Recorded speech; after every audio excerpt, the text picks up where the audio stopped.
வணக்கம். தமிழ் சினிமா பல உச்ச நட்சத்திரங்களை சந்தித்திருக்கிறது. அந்த உச்ச நட்சத்திரங்களில் தவிர்க்க முடியாத நபர் என்று பார்க்கும் போனா நம்ம மோகன் சார் சொல்லலாம். பொதுவா வெற்றியில தவிர்க்க முடியாத இடத்துக்கு வருவதுதான் வெற்றின்னு சொல்லுவாங்க. அது மாதிரி தமிழ் சினிமாவில் தவிர்க்க முடியாத நபர்ன்னு பார்த்தா அது மோகன் சாருக்கு நிச்சயமாக ஒரு இடம் உண்டு. எண்ணற்ற வெள்ளி விழா படங்கள், 100 நாள் படங்கள், 500 நாட்கள் படங்கள், 375 நாள் படங்கள், இது மாதிரி பல விஷயங்கள் அவருடைய கேரியர் கிராஃப்ல இருக்கு. அதாவது பொதுவா ஒரு விஷயம் பெரியவங்க சொல்லுவாங்க, அஹ், மெழுகுவர்த்தியின் தியாகத்தை விட தீக்குச்சியின் தியாகம் எந்த விதத்திலும் குறைந்தது அல்ல அப்படின்ற மாதிரி ஒரு விஷயம் சொல்லுவாங்க. அது போல் நம்மளுக்கு பல்வேறு பரிணாமங்களில் அவர் பயணித்திருக்கார். கதாநாயகனாக, வில்லனாக, எதிர்நாயகனாக, குணச்சித்திர பாடத்தில் காதலியை ஏமாற்றுபவராக, சொந்த மனைவியை கொல்ல துடிக்கும் 100வது நாள் படத்துல ஒரு கொடூரமான கணவனாக பல்வேறு பாத்திரங்களில் நடித்திருந்தாலும் பெண்கள் மத்தியிலும் அனைவரின் மத்தியிலும் இவர் நம்ம மோகன் சார் என்று இன்றும் அன்பால் அழைக்கப்பட்டு கொண்டிருக்கிறார். இந்த படத்துல ஹரா படத்துல அவரோட கேரக்டர் பாத்தீங்கன்னா ஒரு விஷயம் சொல்லலாம். நான் நல்லவன்னு சொல்ல மாட்டேன், நான் மிகவும் நல்லவன், மற்றவர்களும் அது போல் இருக்கும் வரை, என் சுண்டு விரலை மிதிக்கும் வரை நான் யாருடையும் கழுத்தையும் பிடிக்க மாட்டேன் இப்படின்ற மாதிரி ஒரு விஷயத்தை சாராம்சமாக கொண்டு தனக்கும் தன் குடும்பத்திற்கும் மனைவிக்கும் மகளுக்கும் ஒரு பிரச்சனை வந்ததுன்னா எந்த அளவுக்கு வெகுண்டு எழுதான்றதுதான் இந்த ஹராவோட சாராம்சம். அதனாலதான் இந்த ஹராவோட ப்ரொமோஷன்ல பாத்தீங்கன்னா மோகன் மோ கன்னு சொல்லி துப்பாக்கி ஏந்தி வருகிறார். வணக்கம் மோகன் சார். வணக்கம். ஒரு சிறிய இடைவெளிக்கு பிறகு மீண்டும் அதிரடியாக மோகன்னா வரீங்க. அப்படி இருக்கும்போது ஹராவை நீங்க தேர்ந்தெடுக்க என்ன காரணம்? இண்டஸ்ட்ரியில இருக்கிற நண்பர்களுக்கு எல்லாருக்கும் தெரியும், மீடியா பீப்புள் ஃப்ரெண்ட்ஸ்க்கும் தெரியும். நிறைய கதைகள் வரும், கேட்பேன். ஆனால் ப்ராஜெக்டில் ஒரு எக்ஸைட்டிங்காகவோ ரொம்ப இம்ப்ரெசிவாக இது பண்ணால் எனக்கு ரொம்ப நல்லா இருக்குங்கிற மாதிரி ப்ராஜெக்ட்கள் வரல. அந்த டைமில் பிஆர்ஓ நிக்கில் முருகன் அவர்கள் ஒரு நாள் ஃபோன் பண்ணி, இந்த மாதிரி விஜய் ஸ்ரீ அவர் அப்படி ஒரு டைரக்டர், நீங்கள் கதை கேளுங்க, உங்களை வச்சு படம் பண்ணணும்னு ஆசைப்பட்றாரு, கதை கேட்டு முடிவு பண்ணுங்கன்னாரு. ஓகேன்னு கதை கேட்டேன். அதில் சில விஷயங்கள் ரொம்ப நல்லா இருந்துச்சு. அப்போ அவர்கிட்ட அது பேசும்போது இதெல்லாம் நல்லா இருக்கே, இதையே கொஞ்சம் அப்படி பண்ணால் நல்லா இருக்குமேனா, luckily director was very very encouraging. எப்படி சொல்கிறீங்க, என்ன மாதிரி கேட்குறீங்க, இல்லை என்ன எதிர்பார்க்குறீங்கன்னு கேட்க ஆரம்பித்தார். ரொம்ப பிரமாதமான டிஸ்கஷன் போகும்போது ஐ குட் சி அவர்கிட்ட இருக்கிற அந்த டேலண்ட் என்னால் ஐடென்டிஃபை பண்ண முடிஞ்சுது. அப்படியே பேச பேச சில நாட்களாக 7th டிராஃப்ட் பர்ஃபெக்டாக வந்தது.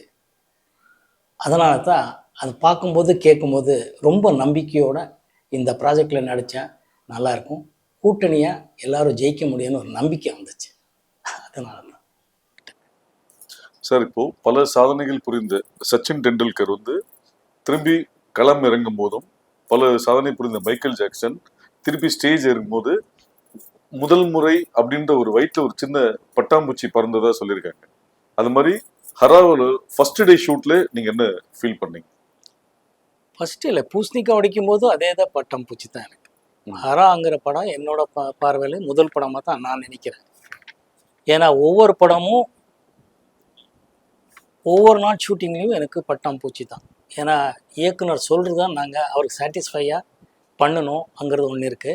அதை எப்படி நம்ம ஸ்டைலில் பண்ணணும், அவரை எப்படி கன்வின்ஸ் பண்ணணுங்கிறது இருக்குது. ஸோ மொத்தமாக மற்ற நடிகைகள் டெக்னீஷியன்ஸ் சொல்லும்போது கூட்டணி ஜெயிக்கணுங்கிறத நான் ரொம்ப உறுதியாக இருக்கேங்கிறதுனால எவ்ரிடே பட்டாம் பூச்சி தான். ஸோ ஹராவோட இந்த கேரக்டர் இது வரைக்கும் நீங்கள் பண்ண படங்களோட இந்த கேரக்டர் எந்த அளவுக்கு உங்களுக்கு டிஃப்ரெண்ட்டு? நான் முதலே சொன்ன மாதிரி ரொம்ப வித்தியாசமாக தான் இருக்குது. சொல்லும்போது பழசு மாதிரி தான் இருக்கும், ஆனால் வித்தியாசமான ஆட்டிடியூட் உள்ள கேரக்டராக இருக்குது. ஒரு மிடில் கிளாஸ் மேன் தான், பட் இருந்தாலும் அவர் திரைக்கதை அமைச்சிருக்கிற விதமும் அதில் என்கிட்ட அவர் நடிப்பு வாங்கியிருக்கிற விதமும் வித்தியாசமாக இருக்குது. அது இப்போ நீங்கள் டீசர் ட்ரைலர்லேயே நீங்கள் பார்த்துருப்பீங்கன்னு நான் நினைக்கிறேன். ஸோ இந்த சிறு இடைவெளிக்கு பிறகு வர நீங்கள் எந்த அளவுக்கு சினிமாவை மிஸ் பண்ணியிருக்கீங்க, சினிமா உங்களை மிஸ் பண்ணியிருக்குன்னு நீங்கள் நினைக்கிறீங்களா? யாரையும் மிஸ் பண்ணதா இல்லவே இல்லை, எல்லாமே காலத்தின் கட்டாயம் நான் நம்புகிறவன். சினிமா எப்போ வரும் எப்போ போவோங்கிறத விட பண்ணும்போது ஒழுங்கான படம், ஓரளவுக்கு நல்ல படமாக பண்ணணுங்கிறது தான் என்னோட ஆசையை தவிர வேறு ஒன்றுமே இல்லை. ஸோ இந்த காலகட்டத்தில் சினிமாவை நீங்கள் ரெகுலராக ஃபாலோ பண்ணிட்டு இருக்கீங்க. சென்னை இன்டர்நேஷ்னல் ஃபெஸ்டிவல், பல வேர்ல்டு ஃபெஸ்டிவல்ஸ்லேருந்து தொடர்ந்து எல்லா இடத்துலயும் உங்களை பார்த்துட்டு இருக்கோம். உங்க பார்வையில சினிமா வந்து எந்த அளவுக்கு எவல்யூஷனா முன்னேறி இருக்கு, டெக்னிக்கலி எந்த அளவுக்கு அட்வான்ஸ் ஆயிருக்குன்னு நினைக்கிறீங்க? இன்னைக்கு பாக்ஸ் ஆஃபீஸ் ஹிட்ஸ்ன்றது 100 நாள் சில்வர் ஜூப்ளி தவிர்த்து 3வது நாளே சக்சஸ்ன்ற மாதிரி ஒரு விஷயங்கள் டிரான்சிஷன் ஆயிருக்கு.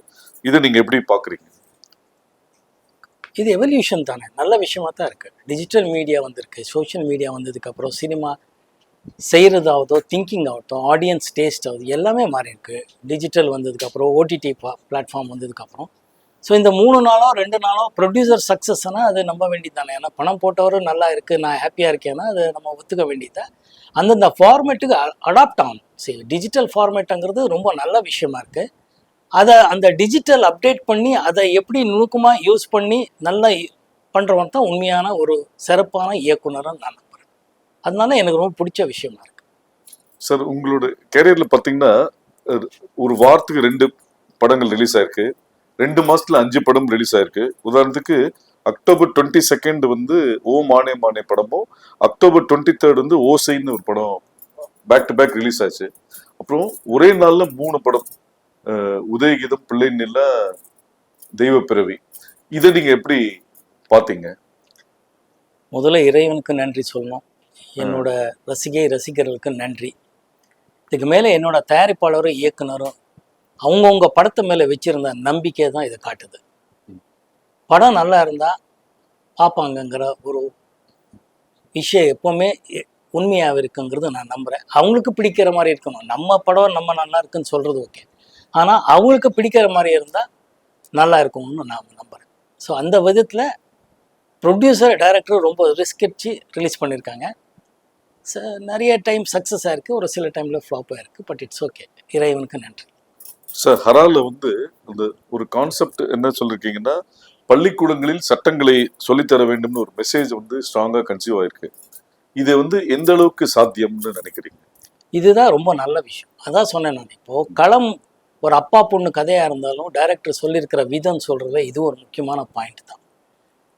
சட்டம் தெரிஞ்சவனுக்கு பார்த்தீங்கன்னா அவனுக்கு லா தெரியாமல் அவன் பயந்துக்கவே மாட்டான்பாங்க. நமக்கு எதுவுமே தெரியாமல் இருக்கிறதுனால எல்லாத்துக்கும் பயப்பட்டுட்டு இருக்கோம். ஸ்கூல்லையே இது இன்ட்ரடியூஸ் பண்ணால் எல்லோரும் சட்டம் தெரிஞ்சுக்கிட்டா குற்றங்கள் குறையுங்கிறது நான் நம்புறேன். ஏன்னா அவனுக்கு எது பண்ணணும், எது பண்ணக்கூடாது, எது சரியாக பண்ணணும், எது தப்பாக பண்ணக்கூடாதுன்னு தெரிஞ்சுப்பான்.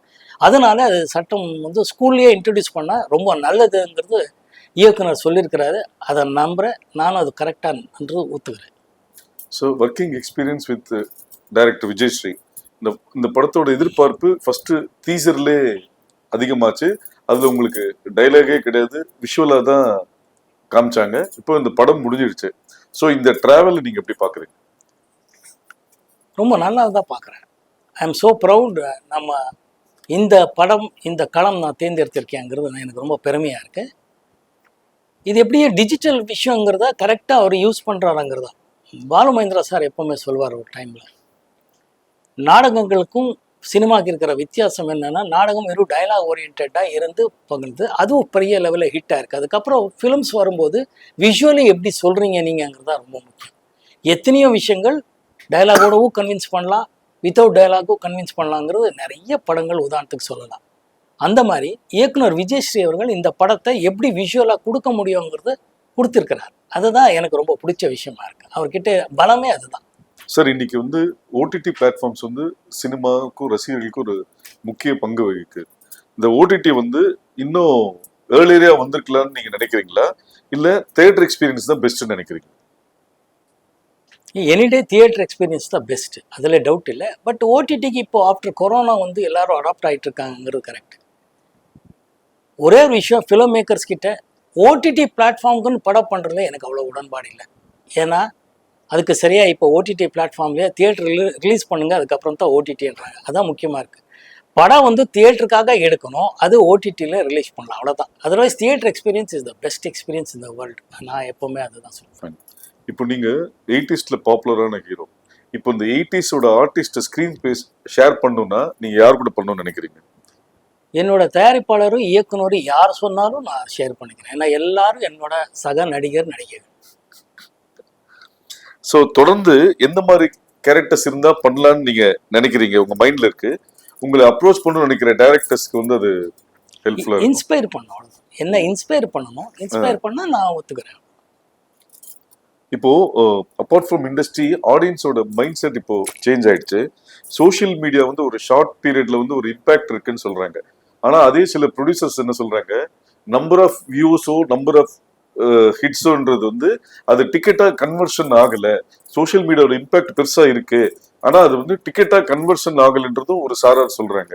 ஸோ இந்த சோஷியல் மீடியாவோட வளர்ச்சியை நீங்க எப்படி பாக்குறீங்க? காலத்தின் கட்டாயம்.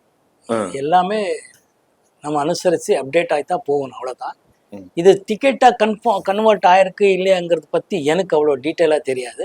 ம். பட் பொதுவாக ஆடியன்ஸு படத்தோட ட்ரைலர் பார்த்துட்டு தான் முடிவு பண்ணுவாங்கங்கிறது எனக்கு ஒரு நம்பிக்கை இருக்குது. அது ட்ரைலர் அவங்களுக்கு ட்ரைலர் வந்த அன்னைக்கே அவங்க பொதுவாக டிசைட் பண்ணுவாங்கன்னு நினைக்கிறேன். இந்த படம் நல்லா இருக்கும், நல்லா இல்லை, போய் பார்க்கலாம், இல்லை ரெண்டாவது நாள் பார்க்கலாம், இல்லை ரிப்போர்ட் கேட்டு பார்க்கலாங்கிறது ஃபீல் பண்ணுவாங்கன்னு நான் நினைக்கிறேன். சரி, இன்னைக்கு வந்து பொதுவா வந்து திரைப்படங்கள்ல வந்து பேக்ட்ராப்ல வந்து பழைய படங்களோட போஸ்டர்ஸ் காமிப்பாங்க அந்த சீனுக்கு ஏத்த மாதிரி. ஆனா இன்னைக்கு தியேட்டர்ல பழைய படத்தோட பேனர்ஸ் தான் நிறைய இருக்கு. ஸோ இந்த ரீ ரிலீஸ்ன்றது ஒரு ட்ரெண்ட் ஆயிடுச்சு. இதை நீங்க எப்படி பாக்குறீங்க? அது நிறைய படம் சக்சஸும் ஆயிருக்கு. வரவேற்கணும்ல, கமர்ஷியல் தானே சினிமா. சக்ஸஸ்ஸு பணம் சம்பாதிக்கணுங்கிறது தானே உண்மையான விஷயம். மக்களை என்டர்டெயின் பண்ணி பணம் சம்பாதிக்கிறதா இருந்தால் அது ரொம்ப நல்லா வரவேற்க விஷயம் தான். அதில் வந்து இந்த ட்ரெண்ட். ஸோ இப்போ நீங்க தியேட்டர்ல போய் பார்க்கணும்னு நினைக்கிற 3 படங்கள், உங்க படங்களோ இல்ல மற்ற படங்களோ? 1000ல் ஒருவன் நிச்சயமாக பார்க்கணும்னு சொன்னேன், வாத்தியார் படம், அதில் எந்த டவுட்டே இல்லை. அதுக்கப்புறம் பாஷா பார்க்கணும்னு ஆசைப்படுவேன். நாயகன் படம் பார்க்கணும்னு ஆசைப்படுவேன், தியேட்டரில் போய் பார்க்கணும். சார், இன்னைக்கு இருக்கிற சுச்சுவேஷன்ல ஒரு 2 படம் இல்ல 3 படம் ஜெயிச்சா அடுத்த இலக்கு சிஎம் தான் அப்படின்ற ஒரு மைண்ட் செட்டு பொதுவாகவே இருக்கு. அப்படி இருக்கும்போது பல வெளிவிழா படங்கள், பல 100 நாள் கொடுத்த மோகன் ஏன் சைலண்டா இருக்காரு? நீங்கள் தப்பான ஆள்கிட்ட இந்த கேள்வி கேட்குறீங்கிறது மட்டும் உறுதியாக நான் சொல்ல முடியும். ஒரு ஹீரோவா நீங்க கற்றது என்ன, பெற்றது என்ன? எப்பவுமே மனிதனாக இருக்கணுங்கிறது ஆசைப்பட்டா தான் எல்லாமே நிரந்தரம்னு நான் நினைக்கிறேன். பெற்றது மக்களோட ஆதரவும் அன்பும் இறைவனோட ஆசீர்வாதமும் எல்லாமே பெற்றிருக்கேன். இன்னைக்கு இருக்கிற ஹீரோஸ் வந்து நெகட்டிவ் ஷேட் பண்ணா ஆடியன்ஸ் ரொம்ப ரசிக்கிறாங்கன்ற மாதிரி ஒரு பரவலான ஒரு விஷயங்கள் இருக்கு. அது போல உங்களுக்கு அந்த எண்ணம் இருக்கா? நான் அந்த டைம்லேயே நெகட்டிவ் ஷேட்ஸ் படம் பண்ணியிருக்கேனே. அதனால கதைக்கு என்ன தேவையோ, இயக்குனர் என்ன ஃபீல் பண்ணுறாங்களோ அதில் இருக்கிறதா என்னோட எப்பவுமே உடன்பாடு. கூட்டணியாக ஜெயிக்கணுங்கிறது தான் என்னோட உடன்பாடு. ஸோ இன்ட்ரெஸ்டிங்காக சொல்லணும், ஆடியன்ஸை என்கேஜ் பண்ணணும், அவங்க எமோஷ்னலாக கனெக்ட் பண்ணணும். அது பண்ணால் படங்கள் ஜெயிக்குங்கிறது நான் நம்புகிறேன். எந்த மாதிரியான விஷயத்த மறக்கணும்னு நினைக்கிறீங்க? எல்லாமே மறக்கணும். மனுஷனுக்கு பெஸ்ட் கிஃப்டே மறக்கிறது தானே. எல்லாமே தலையில் இருந்தால் நிம்மதியாக இருக்க முடியுமா? தூக்கம்ங்கிறதே இறைவன் அதுதானே கொடுத்துருக்கான் நமக்கு. அந்த எதுவுமே நிரந்தரம் இல்லையே. ஸோ அந்தந்த நேரத்துக்கு அதை என்ஜாய் பண்ணணும், அதை எக்ஸ்பீரியன்ஸ் பண்ணிட்டு போயிட்டுருக்கணும். எவ்ரி திங் இஸ் அன் எக்ஸ்பீரியன்ஸுங்கிறது தான் நான் நினைக்கிறேன். So every thing is. Sir, 80s காலகட்டத்தில் ரஜினி சார், கமல் சாருக்கு செம்ம டஃப் கொடுத்தீங்க. அவங்களுக்கு நீங்க போட்டியா அப்படின்னு ஒரு நியூஸ் பரவலா வந்த போது அதை நீங்க எப்படி எடுத்துக்கிட்டீங்க? நீங்களே சொல்லிட்டீங்களே, அது ஒரு நியூஸ்ன்னுட்டு. நம்ம யாருக்கு எப்பவுமே போட்டியே கிடையாது. நான் இண்டஸ்ட்ரிக்கு வரும்போது ரஜினி சார் மிகப்பெரிய சூப்பர் ஸ்டார், கமல் சார் அப்போவே உலக நாயகன். நான் அவரோட படங்களில் காலேஜ் தான் நாங்கள் எல்லாம் பெங்களூரில் போய் பார்த்துருக்கோம். 3 முடிச்சு ஆகட்டும், சொம்மு கிருதி சொல்லு கிருதின்னு ஒரு நம்ம கமல் சார் டியூல் ரோல் பண்ணியிருப்பார். அது தமிழில் கூட அப்புறமா டப்பா இங்கே இருநிலவர்கள் வந்துச்சு. முள்ளு மலரும் ஆகட்டும், நிறைய படங்கள் காலேஜ்லேயே அவர் படங்கள் பார்த்து வளர்ந்தவங்க நாங்கள். வந்து சினிமா நடிகனாக இருந்தேன், ஆசீர்வாதம் இருக்குது, மக்கள் ஆதரவு கிடச்சிது, நல்ல படங்கள் பண்ணுறதுக்கு வாய்ப்பு கிடச்சிது, வெற்றி அடைஞ்சது. தவிர நம்ம யாருக்கும் யாருமே போட்டியே கிடையாதுங்க. அவங்கவுங்க ஸ்பேஸ் இருக்கும், அதிலே அவங்கவுங்க எவ்வளோ சாதனை பண்ண முடியுமாங்கிறது மட்டும். தவிர ரஜினி சார், கமல் சார் என்றைக்குமே ரஜினி சார், கமல் சார் தான். நம்ம யாருக்கும் அப்போ இல்லை, எப்பவுமே யாருக்குமே யாரும் போட்டி இல்லை. சார், கோகிலா மோகன், ஹரா மோகன், இந்த டிரான்சிஷன் எப்படி பார்க்குறீங்க? அது ஒரு எக்ஸ்ட்ராடினரி அனுபவம் தான் ரெண்டுமே. ஏன்னா கோகிலா மோகனுங்கிற படம் வந்து கோகிலா வந்து பாலு மகேந்திரா சார் என்ன அறிமுகப்படுத்தினாருங்க. லெஜெண்டரி கமல் சாரும், கிரேட் ஷோபா மேடம், ரோஜா ரமணி அவர்களோட நான் நடித்தேன். That was a fantastic experience. எல்லாமே புதுசாக இருக்கும். ஒன்று அப்போ எல்லாமே புதுசாக பார்க்குற ஒரு வயசு, எல்லாமே தெரிஞ்சுக்கணுங்கிற வயசு எல்லாமே இருந்துச்சு. இப்போ ஹரால வந்து தெரிஞ்சுக்கினதை எப்படி கரெக்ட் பண்ணலாங்கிறது டைரக்டர் சொல்லும் போதே என்னன்னு தெரிஞ்சுக்கிட்டோம்னு ஆசை. மற்றவங்க எப்படி எப்படி எல்லாமே இருக்கு. அப்போ என்னன்னா என்ன சொல்றாங்க, என்ன கேட்கணும், இப்படி பண்ண அப்படின்றது இருக்கும். அதுதான் எக்ஸ்பீரியன்ஸு. ரெண்டுமே எக்ஸ்ட்ராடனரி எக்ஸ்பீரியன்ஸ். பாலு மகேந்திரா சாருக்கு எப்பவுமே நன்றி. கமல் சாருக்கும், அந்த கூட்டணி சோபா மேடம், அப்புறமா நம்ம ரோஜா அவங்களுக்கும், அந்த தயாரிப்பாளர் ஃபெர்னாண்டோ அவர்களுக்கும், இந்த மோக்ஷம் தியேட்டர்னு இங்கே முதல்ல இருந்துச்சு கீழ்பாக்கில், அதோட ஓனர் தான் கோகிலாவோட ப்ரொடியூசர்ஸ். ஸோ இவங்க எல்லாருக்குமே நன்றி கடன் பட்டிருக்கேங்கிறது தான் உண்மையான விஷயம். கோகிலால செலக்ட் ஆன அந்த மூமெண்ட் எப்படி பார்த்தீங்க? பாலுமேந்திரா ஓகே சொன்னது, அதுல நடுவுல வந்து ஃப்ரேம் வைக்கும் போது நீங்களும் கமல் சார் ஒரே மாதிரி இருக்கீங்கன்றதுனால கமல் சாருக்கு கண்ணாடி போட்டதாகவும் உங்களுக்கு தாடி வச்சதாகவும் ஒரு செய்தி இருக்கு. அந்த மூமெண்ட் எப்படி பாக்குறீங்க? ரொம்ப இன்வெஸ்ட் பண்ணியிருக்கீங்கன்னு தெரியுது. பட் இருந்தாலும் இந்த உண்மை ரொம்ப எக்ஸைட்டிங் மூமெண்ட். அது நம்ம வந்து நடிக்கணும்னு ஆசைப்பட்டு நான் இண்டஸ்ட்ரிக்கு வரல. வேலைகளுக்கு பொதுவாக அந்த டைமில் பிஎஸ்சி முடிச்சதுக்கப்புறம் வேலைகள் தேடிட்டு இருக்கும்போது இருந்தால் ஒரு அவகாசம் என்னன்னா என்டர்டெயின்மெண்ட்டானா இப்போ ட்ராமா ட்ரூப், பெனக்கான ஒரு ட்ராமா ட்ரூப்பு, பிவி காரந்தும் லெஜெண்டரி மேன் அங்கே இங்கே கூத்துப்பட்டுற மாதிரி அப்போது அது பொதுவாக இருந்துச்சு. ஆர்ட் ஃபிலிம்ஸு எக்ஸ்பெரிமெண்ட் ட்ராமா பண்ணுற ட்ரூப்பில் என்னை வந்து கூப்பிட்டாரு. எது கூப்பிடுறாங்கன்னே தெரியல. பட் சமம் they felt I am a talented, என்கிட்ட இருக்குங்கிறதுனால டேலண்ட் இருக்குது, அது எப்படியாவது பண்ணணும். அப்போது அவரோட ட்ராமா ட்ரூப்பில் போய் ஒரு ட்ராமா பண்ணேன். பல ட்ராமாங்கள் ஆக்ட் பண்ணியிருக்கேன். பட் ஒரு ட்ராமாவில் பிவி காரந்த் சாரும் ஜெயஸ்ரீ அம்மாவும் நானும் நடித்தேன். அது வந்து லங்கேஷன் சொல்லி அப்போது ரொம்ப இங்கே ஜெயகாந்தன் சார் மாதிரி அங்கே மிகப்பெரிய ரைட்டர், அவரோட ட்ராமா அது, அவரோட எழுத்துல அது பாம்பேல மிகப்பெரிய பேர் வாங்கி கொடுத்தது. அங்கே இருந்த பாலு மகேந்திரா சாரோட அசோசியேட்டுன்னு நம்ம ட்ரூப்பில் ஒருத்தர் இருக்கிறாருன்னு அது வரைக்கும் எங்களுக்கு தெரியாது. அவர் தான் இவ்வளோ நல்லா நடிக்கிறீங்களே, ஏன் சினிமாவில் நடிக்கணும் போது எனக்கு தெரியாது, புதுசு அதெல்லாம் எனக்கு தெரியாது சார், எனக்கு தேவையில்லை, நான் இன்டர்வியூ போயிருக்கேன், வந்துட்டுருக்கேன், ரிட்டன் டெஸ்ட் பண்ணியிருக்கேன் பேங்க்குக்கு, அதெல்லாம் சொல்லிகிட்ருப்பேன். பட் இருந்தாலும் ஹீ ஃபோர்ஸ் மீ பண்ணதுக்கப்புறம் ஒரு வாய்ப்பு. பாலு மகேந்திரா சார் வந்து சீனியர் நடிகர்கள் எல்லாரையும் பார்த்து என்னையும் பார்த்து என்னை கேட்டார், என்ன மோகன் வாட் யூ திங்க்னு. அவரோட கேமராவில் அப்போ தெரியாது, அதுக்கப்புறம் தான் அனுபவித்த விஷயங்கள். அவரோட கேமராவில் அவர் என்ன ஷூட் பண்ணிகிட்ருக்காருங்கிறது எவ்வளோ பெரிய விஷயங்கிறது அதுக்கப்புறம் மூடு பண்ணி அதுக்கப்புறம் எல்லாம் தெரிஞ்சுக்கிட்டேன். ஸோ அப்போது தெரியாது, கேட்கும்போது கேட்டார், கேன் யூ ஆக்ட்னாரு. I said I don't know sir. Then I said இல்லை யூ வில் பி எ கிரேட்னு சொல்லி அசோசியேட் கிட்ட சொல்லி இவர் தான் நம்ம அந்த கேரக்டர் பண்ணுறாருன்னு மிக சிறப்பாக நடிக்க வச்சார். அது ஒரு எக்ஸ்ட்ராடனரி அனுபவம் தான். ஏன்னா பாலு மகேந்திரா சார் அவர் சொல்லி கொடுக்குற விதம் எல்லாம் நமக்கு மற்ற டைரக்டர்கிட்ட ஒர்க் பண்ணும்போது எவ்வளோ வித்தியாசமாக இருக்குங்கிறது அப்புறமா தான் தெரிஞ்சுக்க முடிஞ்சுது. Every cinema every day is an experience மாதிரி. I am so blessed, God is so kind to மீங்கிறது தான் நான் நினைக்கிறேன். அதனால் பாலு மகேந்திரா சார்கிட்ட ஒர்க் பண்ண அதுவும் இப்போ ஹரா ஒர்க் பண்ணிட்டு இருக்கிற விதமும் இதுதான் மேஜர் டிஃப்ரென்ஸ்ன்னு நான் ஃபீல் பண்ணுறேன். Sir Balu Mahendra sir first frame வைக்கும்போது வியூ ஃபைண்டரில் உங்களை பார்த்துட்டு mark my words this boy will be rock அப்படின்ற மாதிரி சொன்னதா அந்த படத்தில் ஒர்க் பண்ண ஒரு டெக்னீஷியன் சொன்னார். அது நீங்கள் கேட்கும் போது அது எந்த அளவுக்கு நம்பினீங்க? எனக்கு எல்லாமே புதுசாக இருக்க தவிர நான் நம்பி, ஏன்னா I never thought that I be an actor. In fact இன்னைக்கு ஒரு உண்மையை சொல்கிறேன். கோகிலா படத்தில் நான் சிண்டிகேட் பேங்க் எம்ப்ளாய். நான் அதுக்கு முன்னாடி சிண்டிகேட் பேங்க்கில் எல்லாம் போய் ரிட்டன் டெஸ்ட் எல்லாம் பண்ணி பாஸ் பண்ணியிருந்தேன். அதுக்கப்புறம் இந்த படம் வந்துச்சு, ஆஃபர் வந்தது, நான் நடிச்சிட்டேன், படமும் ஹிட் ஆகிடுச்சு. ஆனால் அதுக்கப்புறம் எனக்கு வந்து வேலைக்கு ஆஃபர் வந்துச்சு. அப்போ ஒரு 2-3 படம் கமிட் ஆகிருந்தேன். நேராக போய் அங்கே பேங்க்கில் போய் ரிக்வெஸ்ட் பண்ணேன், sir I don't know sir, சமம் I become an actor but I want to work in the bank, that's why பண்ணேன். நீங்கள் லாஸ் ஆஃப் பேல எனக்கு லீவ் கொடுக்குறதா இருந்தால் அந்த இருக்கிற 2-3 படங்களை முடிச்சிட்டேன் sir, but I would like to work in this பேங்க்னு சொன்னேன். They were very kind enough, God was very kind. அவர் லாஸ் ஆஃப் பேல கொடுத்தாரு. பட் அது கண்டினியூஸாக லாஸ் ஆஃப் பேலே போய் வேலை ரிசைன் பண்ண வேண்டிய ஒரு சூழ்நிலை வந்தேன். ஸோ ஐ நெவர் தாட் நான் வந்து I will become an actor, I want to become an ஆக்டருங்கிறதெல்லாம் இல்லை. வந்த அவகாசத்தை, ஆப்பர்ச்சுனிட்டியை எப்படி யூஸ் பண்ணலாங்கிறது with God's grace I could do it. அவ்வளோதான் சார். ஃபஸ்ட்டு ஃபிலிமில் கமல் சாரோட screen space. So Kamal sir நீங்கள் சொன்னீங்க ஆல்ரெடி அவர் பெரிய ஆர்டிஸ்ட் அப்படின் போது நீங்கள் ஒரு காலகட்டத்தில் 20 மணி நேரம் மேலே ஒர்க் பண்ணியிருக்கீங்க. மோகன் சாரால ஷூட்டிங் லேட்டு, படம் ரிலீஸ் தள்ளி போச்சுன்ற எந்த பிரச்சனையுமே இல்லை. அதுக்கு ஒரு காரணம் வந்து கமல் சார் வந்து அந்த கால் ஷீட் இப்படி பண்ணணும்னு மாதிரி சொல்லி கொடுத்ததா ஒரு தகவல் இருக்கு. பிளஸ் கமல் சார் முதல் முறையா வெளி நடிகர்ன்ற போது உங்களுக்கு தான் ஒரு பாட்டு பாடியிருக்காரு. இந்த 3 இன்சிடென்ட்ஸ் நீங்க எப்படி பாக்குறீங்க? I am blessed. இறைவனோட ஆசீர்வாதம் ஃபர்ஸ்ட் திங். அதை நான் அவருக்கு தான் நன்றி சொல்லணும்.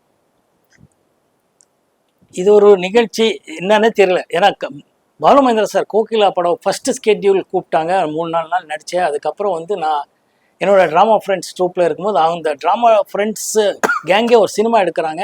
எப்படி நீ நடிகர் ஆகிட்டியா வாடான்னாங்க. நானும் போயிட்டேன்.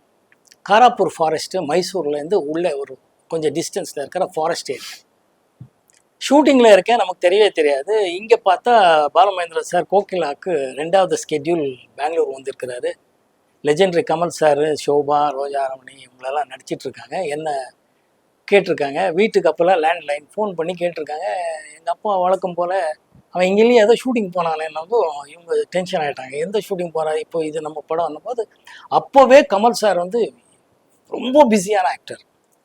அவங்க ஷூட்டிங்னால 400-500 பேர் மேலே வந்துடுவாங்க. அங்கெல்லாம் இப்போ கப்பன் பார்க்லலாம் பார்த்து நம்மளே ரசிச்சிருக்கோம், மகிழ்ச்சி பார்த்துருக்கோம். ஸோ அவரோட டேட் அவ்வளோ இம்பார்ட்டண்ட்டு. நமக்கு தெரியாது. நம்ம வந்து காராப்பூர் ஃபாரஸ்ட்டில் ஃப்ரெண்ட்ஸோட படம் ஷூட்டிங்கில் இருக்கேன். அப்புறமா ஒரு டெலிகிராம் எல்லாம் கொடுத்து, அப்போது டெலிகிராம் கொடுத்து என்னை வர வச்சாங்க. 3 நாள் ஆயிடுச்சு. அதுக்குள்ளே அன்றைக்கி ஈவினிங்கு கமல் சார் வந்து 3-4 நாள் ஆயிடுச்சின்னு நினைக்கிறேன். கமல் சார் வந்து சென்னைக்கு திருப்பி வரணும். அன்றைக்கி ஈவினிங் போகிற பாலுமகேந்திரா சார் ரொம்ப கோவத்தில் இருந்தார்.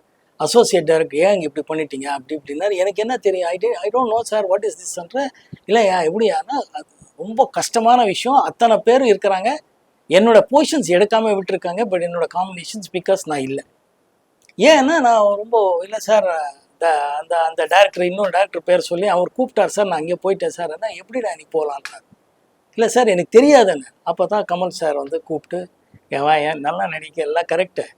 இந்த படம் வந்து எப்போ ஷூட்டிங் இருக்கேன்னு. இல்லை sir they didn't tell me. என்ன அவர் எப்படிடா சொல்லுவார், நீ தானே கேட்கணும். இன்னிலேருந்து இப்போ மார்க் மை வேர்ட், டைரி வச்சுக்கோ. எப்பப்போ யார் யார் கூப்பிடுவாங்க, எத்தனை நாள் வேணும்னு நீயும் கேட்கணும். அவங்க சொல்கிறாங்க இல்லைங்கிறது கூட நீ கேட்கணும். கேட்டு தெரிஞ்சுக்கணும். இன்னொரு படம் வந்திருந்தானா நான் இல்லை சார் எனக்கு தெரியல, இதெல்லாம் தெரிஞ்சுக்கோன்னு தானே சொல்லிட்டுருக்கேன். இதெல்லாம் தெரிஞ்சு you should maintain a diary, there you should mark every ஃபிலிம்னார். ஸோ முதல் படமே கால்ஷீட் கிளாஷ்ன்றது அப்போது நான் உணர்ந்தேன். அதுக்கப்புறம் எந்த படத்துக்கும் நான் கால்ஷீட் கிளாஷ் பண்ணதே இல்லை. என்னால் ஒரு மணி நேரமும் 1/2 மணி நேரமும் லேட் ஆனதே இல்லை. அது ரொம்ப முக்கியமான காரணம். கமல் சார் அன்றைக்கி சொன்னது. நான் பழகினா நான் வளர்ந்த அந்த ட்ராமா ட்ரூப் ஒரு பெனகான்ட்டு இருக்குது. அது வந்து பிவி காரந்தன் சொல்லி ஒரு எக்ஸ்ட்ராடினரி மனிதர், extraordinary legendary director, music director எல்லாமே. அவர் ஹிந்துஸ்தானின் மியூசிக் எல்லாம் அவரோட ட்ராமாஸ் எல்லாம் அவ்வளோ பெரிய இன்டர்நேஷ்னல் பாப்புலர். அங்கே என்னன்னா எல்லாரும் இப்போது இந்த கூத்துப்பற்ற என்ன சொல்லுவோம், அப்போவே எல்லாரும் எல்லா வேலை பார்க்கணும், யாராலையும் எதுவுமே லேட் ஆகக்கூடாது வரக்கூடாதுங்கிறது ஒன்று. அந்த ஸ்கூல்லையே வளர்ந்ததுனால அதெல்லாம் ஹெல்ப் ஆனதுனால இது வரைக்கும் அது மெயின்டைன் பண்ணிட்டு இருக்கேன். அந்த சாங் பொன்மானை தேடுது, ஐ எம் பிளஸ்ட். அவ்வளோதான். எதுக்காக என்ன எனக்கு அவர் பாடினாரான்னு எனக்கு தெரியாது. பாடினது ரொம்ப மகிழ்ச்சியாக இருந்துச்சு. ஷூட்டிங் பண்ணும்போதெல்லாம் ரொம்ப என்ஜாய் பண்ணியிருக்கோம். ஐ திங்க் வாய்னிஷ் செட்டில் தான் ஷூட் பண்ணோன்னு நினைக்கிறேன். ப்ரொடியூசர் ஃபிலிம் கோ கம்பெனிக்கு அது. அவருக்கும் டைரக்டருக்கும் சக நடிகரும் நன்றி சொல்லுங்கள் சார். பொதுவாக முன்னாடி வந்து மக்கள் வந்து அரசியல்வாதிகளை ஹீரோவை பார்த்தாங்க. இப்போ மக்கள் ஹீரோவை அரசியல்வாதியாக பார்க்குறாங்க. இதை பற்றின உங்கள் பார்வை என்ன?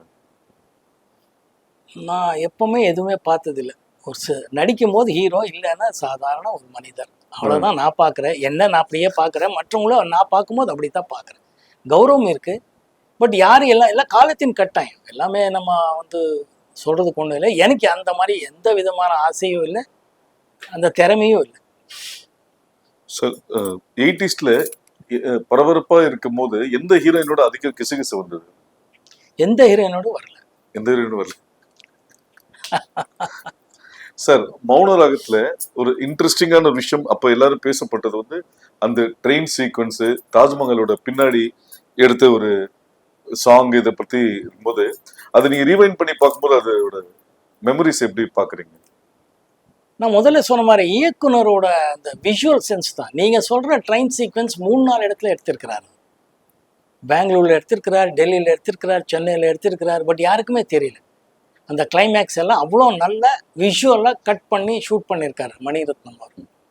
ஸோ ஒரு இயக்குனர் மேலே தான் எனக்கு எப்போவுமே கௌரவம் அதிகமாகுது தவிர, தாஜ்மஹால் அப்படி தான். அங்கே போய் ஷூட் பண்ணுறதுக்கு பிளான் பண்ணோம். அன்ஃபார்ச்சுனேட்லி டெக்னிக்கெல்லாம் விடலை, ஏதோ பர்மிஷன் அது இதுன்னு சொல்லி உள்ளே விடல.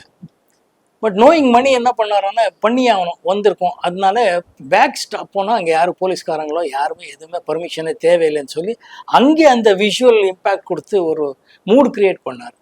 ஸோ எல்லாருக்கும் பிடிச்சிருந்துச்சு. ரொம்ப ஃபென்டாஸ்டிக் எக்ஸ்பீரியன்ஸ். சார், 80s மோகன் இன்னைக்கும் தனித்து நிற்கிறதுக்கு முக்கிய காரணம்னு நீங்க என்ன நினைக்கிறீங்க? காட்ஸ் கிரேஸ் ஒன்று. நான் எப்போவுமே சொல்கிற மாதிரி உயிரின் ஊற்றாக இருக்கிற என்னோட ரசிகர்கள் மட்டும்தான் காரணம் நான் நினைக்கிறேன். இவங்க 2 பேருக்கு தான் நான் நன்றி சொல்லணும். சார், வெற்றி ஒரு எந்த ஒரு நடிகைகளுக்குமே வெற்றியின் உச்சத்தில் இருக்கும்போது சூழல்கள் வேற மாதிரி இருக்கும், அதிக நண்பர்கள் இருப்பாங்க. ஆனா அதே சூழல் மாறும்போது நண்பர்களோட வட்டம் குறையும், கான்டாக்ட்ஸ் எல்லாமே விலகி போவாங்கன்ற மாதிரி ஒரு சூழ்நிலை இருக்கு. இது மாதிரி ஒரு சூழ்நிலையை நீங்க ஃபேஸ் பண்ணிருக்கீங்களா? இல்லை, சினிமா பொறுத்தவரை நம்ம காலேஜில் ஸ்கூலில் படிக்கிற மாதிரி ஃப்ரெண்ட்ஸுங்கிறதுக்கு நான் அவ்வளோ லக்கி இல்லை. நான் எப்போவுமே அக்வென்டன்ஸ் தான். இப்போ பழகிற டைமில் எல்லாரும் நல்லா பழகுவோம். சினிமா முடிஞ்ச பிறகு அடுத்த சினிமாவுக்கு போயிடுவோம். அங்கே இருக்கிற டைரக்டர், டெக்னீஷியன்ஸ், ஆர்டிஸ்ட் பழகுறோம். அதுக்கப்புறம் அடுத்த படம் இப்படி தான் போயிட்டுருக்கே தவிர, இந்த சக்ஸஸாக இருக்கும்போது நிறைய பேர், சக்ஸஸாக இல்லைன்னா நிறைய பேர். நான் எப்போவுமே கொஞ்சம் சோஷியல் மீடியாவில் இல்லைங்கிற மாதிரி சினிமா ஆட்களோட பழகுவே தவிர I am not into in. So உள்ளே போய் அதை அனுபவித்து அதெல்லாம் இல்லை. நம்ம எப்போவுமே ஹாப்பியாக இருப்போம். அந்தந்த டைமில் அந்தந்த இயக்குனர், சக நடிகர்கள் பார்ப்போம். அதுக்கப்புறம் நானாக இருக்கிறதுனால எனக்கு அந்த மாதிரி எல்லாம் ஃபீலிங்ஸ் வந்தது இல்லை. சுகாசினி மேடம் ஒரு வாட்டி சொல்லும் போது நீங்க ரொம்ப சேட்டைக்காரரு, நாட்டி பாய்னு சொல்லியிருக்காங்க. அப்படியா சார்? இல்லை, நீங்கள் அவங்ககிட்ட தான் கேட்கணும். நான் என் நாட்டி பாயா இல்லை, நான் இப்படி சொல்ல முடியும், எனக்கு புரியல. சார், சினிமாவில் வெற்றி தோல்வியை நீங்க எப்படி பாக்குறீங்க? இட்ஸ் அன் எக்ஸ்பீரியன்ஸ், அவ்வளோதான். டெஃபினட்டாக வெற்றி தோல்வி மைண்டுக்கு எதுவுமே எடுத்துக்க மாட்டோம். படம் ஹிட் ஆனாலும் தேங்க் காட். படம் ஃப்ளாப் ஆனால் என்ன பண்ணணும், அடுத்தது எப்படி மிஸ் ஆச்சு, அதுக்கு என்ன கரெக்ட் பண்ணணுங்கிறது போனால் தான் நம்ம அதுலேருந்து வெளியே வர முடியும். பிகாஸ் அதர்வைஸ் எல்லோரும் அந்த டிப்ரெஷனுக்கு போயிடுவோம், இல்லைன்னா அந்த ஒரு டாப் எண்டுக்கு போய் நின்றுடுவோம். அது ரெண்டுமே எனக்கு இல்லை. சார், இப்போ இந்த பார்ட் 1 பார்ட் 2 சீசன் இருக்கு. ஸோ மோகன் சாரோட படங்கள் பார்ட் 2 பண்ணணும்னா நீங்க எந்த படத்தை சொல்லுவீங்க? தயாரிப்பாளர் யாராவது இருக்கிறதா தான் சொல்லுங்க. நிறைய கதைகள் பேசலாம், நிறைய படங்கள் இருக்கு. சார், இப்போ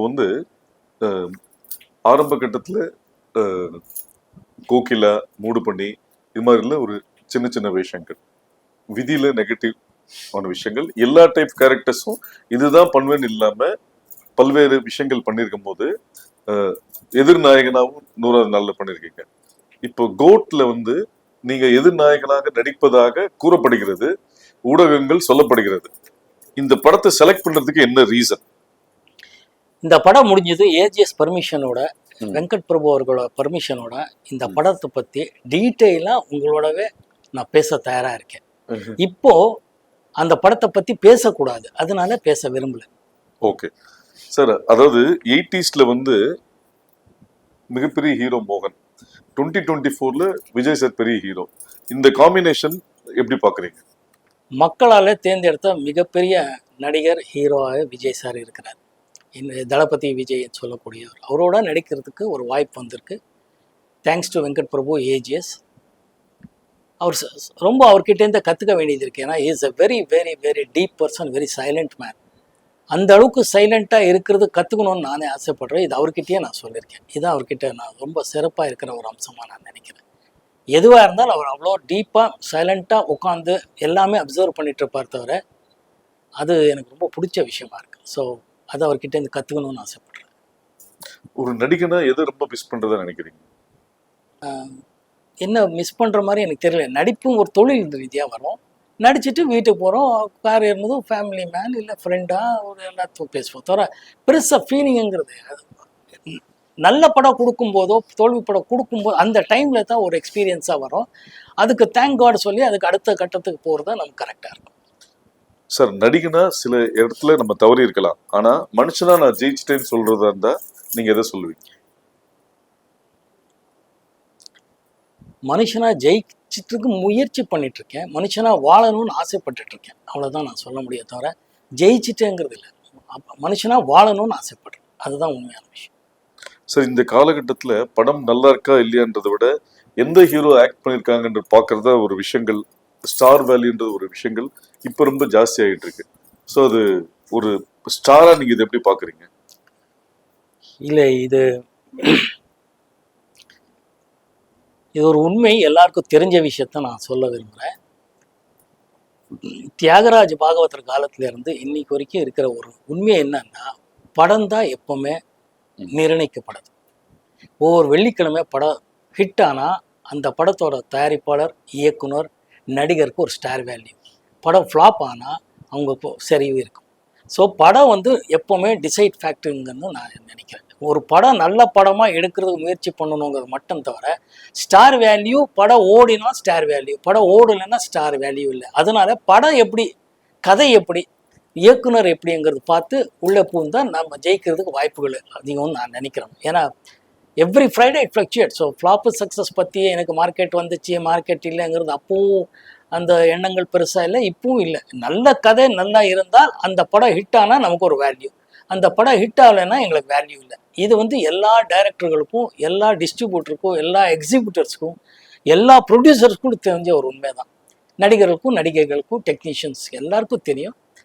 பட் அது முகம் ஹீரோ ஆர் யாராவது தெரியறதுனால அப்படி சொல்கிறாங்க. பட் எல்லா ஹீரோக்களுக்கும், எல்லா டைரக்டர்களுக்கும் தெரிஞ்ச ஒரு உண்மை, ப்ரொடியூசர்களுக்கும் தெரிஞ்ச உண்மை, படம் மட்டும்தான் deciding factor. Sir, Balu Mahendra sir உங்க லைஃப்ல ஒரு முக்கியமான ஒரு அவர் ஆஸ் எ சினிமோட்டோகிராஃபரா உங்களுக்கு ரொம்ப பிடிக்குமா, டைரக்டர் ரொம்ப பிடிக்கும்? டைரக்டர் என்னோட குருநாதருங்கிற ரீதியில் அவர் மேலே ரொம்ப மரியாதையும் பக்தியும் இருக்குது. அவர் டைரக்டர், ஏன்னா அவர் தான் ஃபிலிம் மேக்கர். பார்த்தீங்கன்னா இப்போ சொல்கிற விஷயம் அவர் அப்போவே பண்ணிட்டு இருந்தார். அவர் எக்ஸாக்டாக பார்த்தீங்கன்னா எடிட்டிங், மியூசிக் நாலேஜ் ஆகட்டும், ஃபோட்டோகிராஃபி ஆகட்டும், டைரக்ஷன், கதை, திரைக்கதை, வசனம் எல்லாம் பண்ணியிருக்கிறார். நான் அவரை பார்க்கும்போதே ஒரு டைரக்டர். அதனால் எனக்கு டைரக்டராக தான் பிடிக்கும், ஃபிலிம் மேக்கராக பிடிக்கும். டைரக்டருங்கிறத விட is an extraordinary film maker.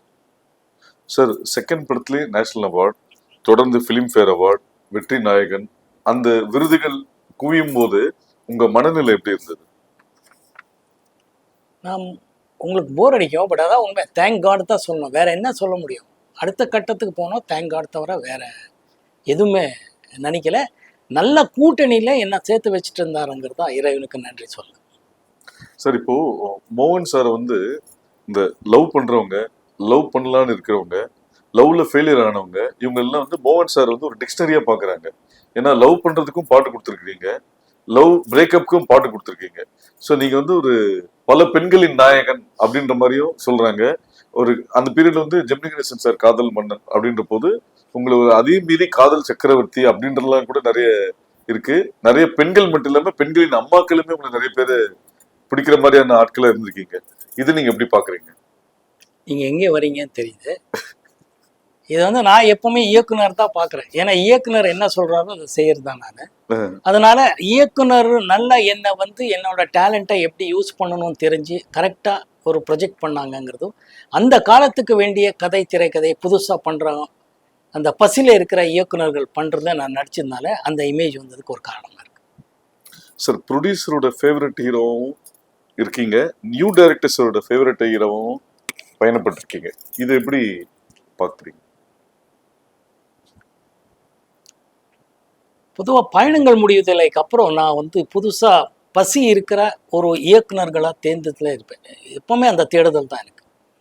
ஏன்னா நல்ல இயக்குனர்கிட்ட நம்ம இருந்தால், நம்ம நல்ல டைரக்டரோட கூட்டணியாக இருந்தாலே படம் ஜெயிக்குங்கிறது தான் என்னோட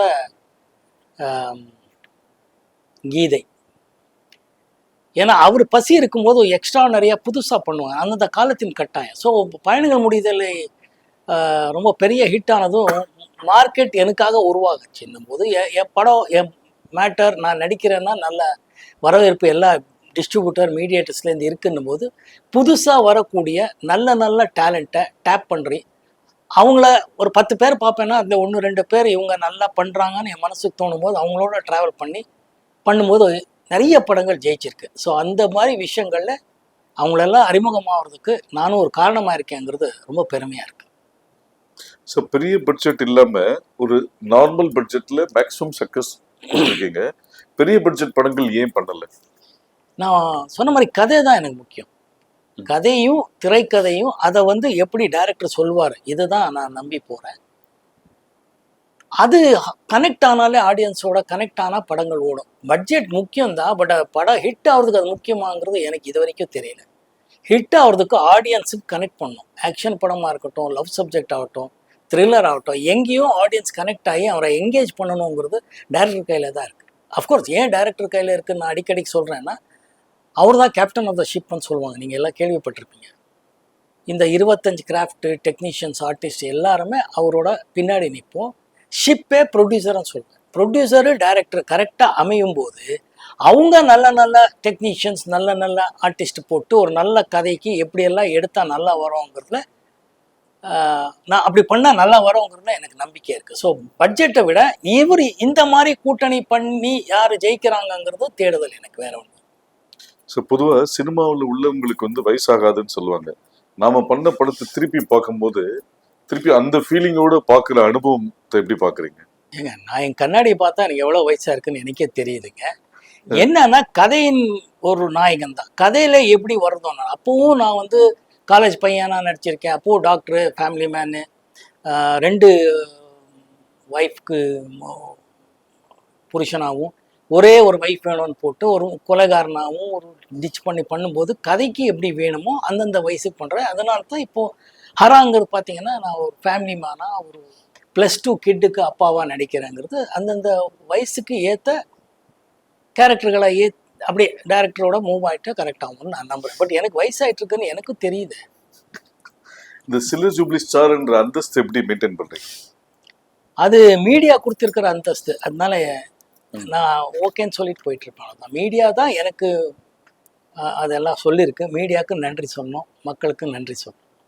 சார், உங்க கேரியர்ல பயணங்கள் முடிவதில்லை, சரணாலயம், முன்னே நான் சந்தித்தேன், உதயகீதம், இதே கோயில், இந்த 5 படத்துல தான் நீங்க வந்து மைக் வச்சு பாடிருக்கீங்க. ஆனா ஒரு மைக் மோகன்ற ஒரு அடையாளம் ஏற்பட்ட போது, அந்த அடையாளம் வந்த போது உண்டான மகிழ்ச்சியும் தொடர்ந்து அந்த நேம் இருக்குன்றது என்னைக்காவது வருத்தப்பட்டிருக்கீங்களா?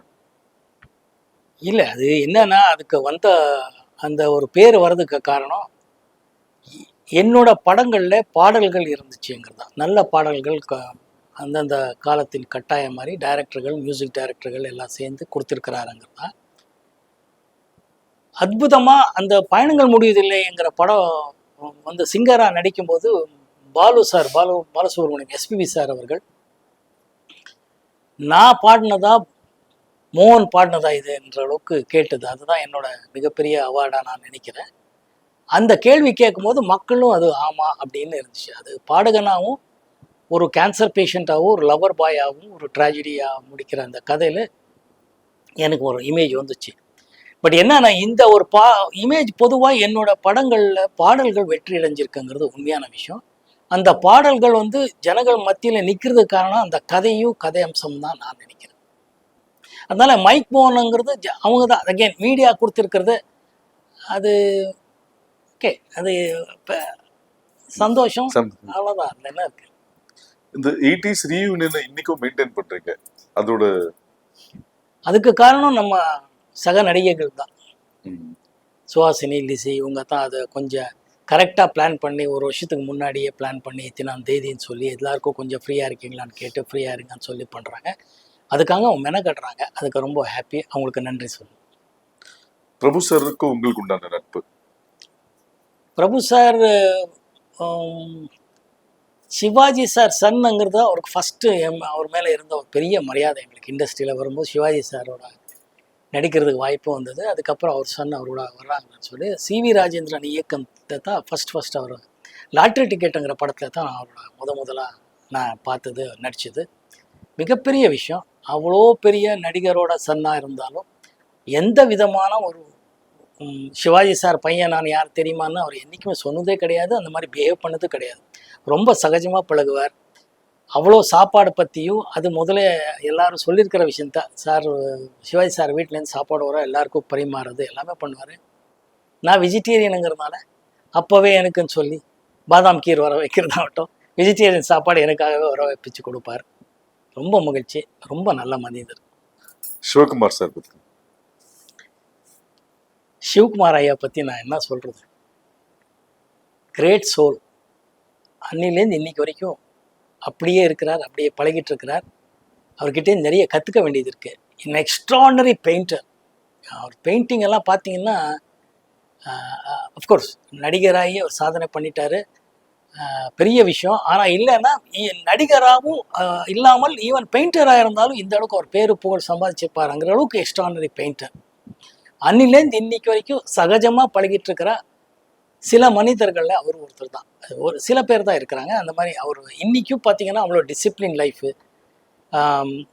அவர் அன்றைக்கி ஒரு காணொலியில் பார்த்தேன், புதன்கிழமை சனிக்கிழமை எண்ணெய் போட்டு குளிங்கன்னு இன்றைக்கும் சொல்லிட்டு இருக்காரு. இன்றைக்கி அது ரொம்ப ரொம்ப முக்கியமான விஷயம். பட் அவர் அது இன்றைக்கும் தைரியமாக சொல்கிறாரு. இன்றைய அரசியல் ஆகட்டும், ஃபிலாசபி ஆகட்டும், நம்ம தமிழ் கலாச்சாரத்தாகட்டும், இன்றைக்கி எல்லாருக்கிட்டையும் பேசிகிட்டு இருக்கிறாரு, மேடையில் பேசுகிறாரு. அவரோட பேடை பேச்சுக்கள் எல்லாம் அவ்வளோ நல்லாயிருக்கும். மேடை பேச்சுக்கள் எல்லாம் அவ்வளோ எக்ஸ்ட்ரானரியாக இருக்குது. அவர் ஜென்ரேஷனில் நம்ம அவர் தெரிஞ்சு வச்சுருக்கோங்கிறதுலாம் எங்களுக்கெல்லாம் பெருமையாக இருக்குது. சார், சில்க் ஸ்மிதா வந்து ஒரு அப்பார்ட் ஃப்ரம் கிளாமர் ஒரு கைண்ட் ஹார்ட்டட் பர்சன் சொல்லுவாங்க. உங்கள் 2 பேர் கூட அந்த நட்பு? சில்க் ரொம்ப நல்ல ஹியூமன் பீயிங். ரொம்ப கஷ்டத்தை அனுபவித்து வந்திருக்கிறதுனால இண்டஸ்ட்ரிக்கு வரும்போதே அவங்க ரொம்ப பெயின் ஆகிற தான் வந்திருப்பாங்க.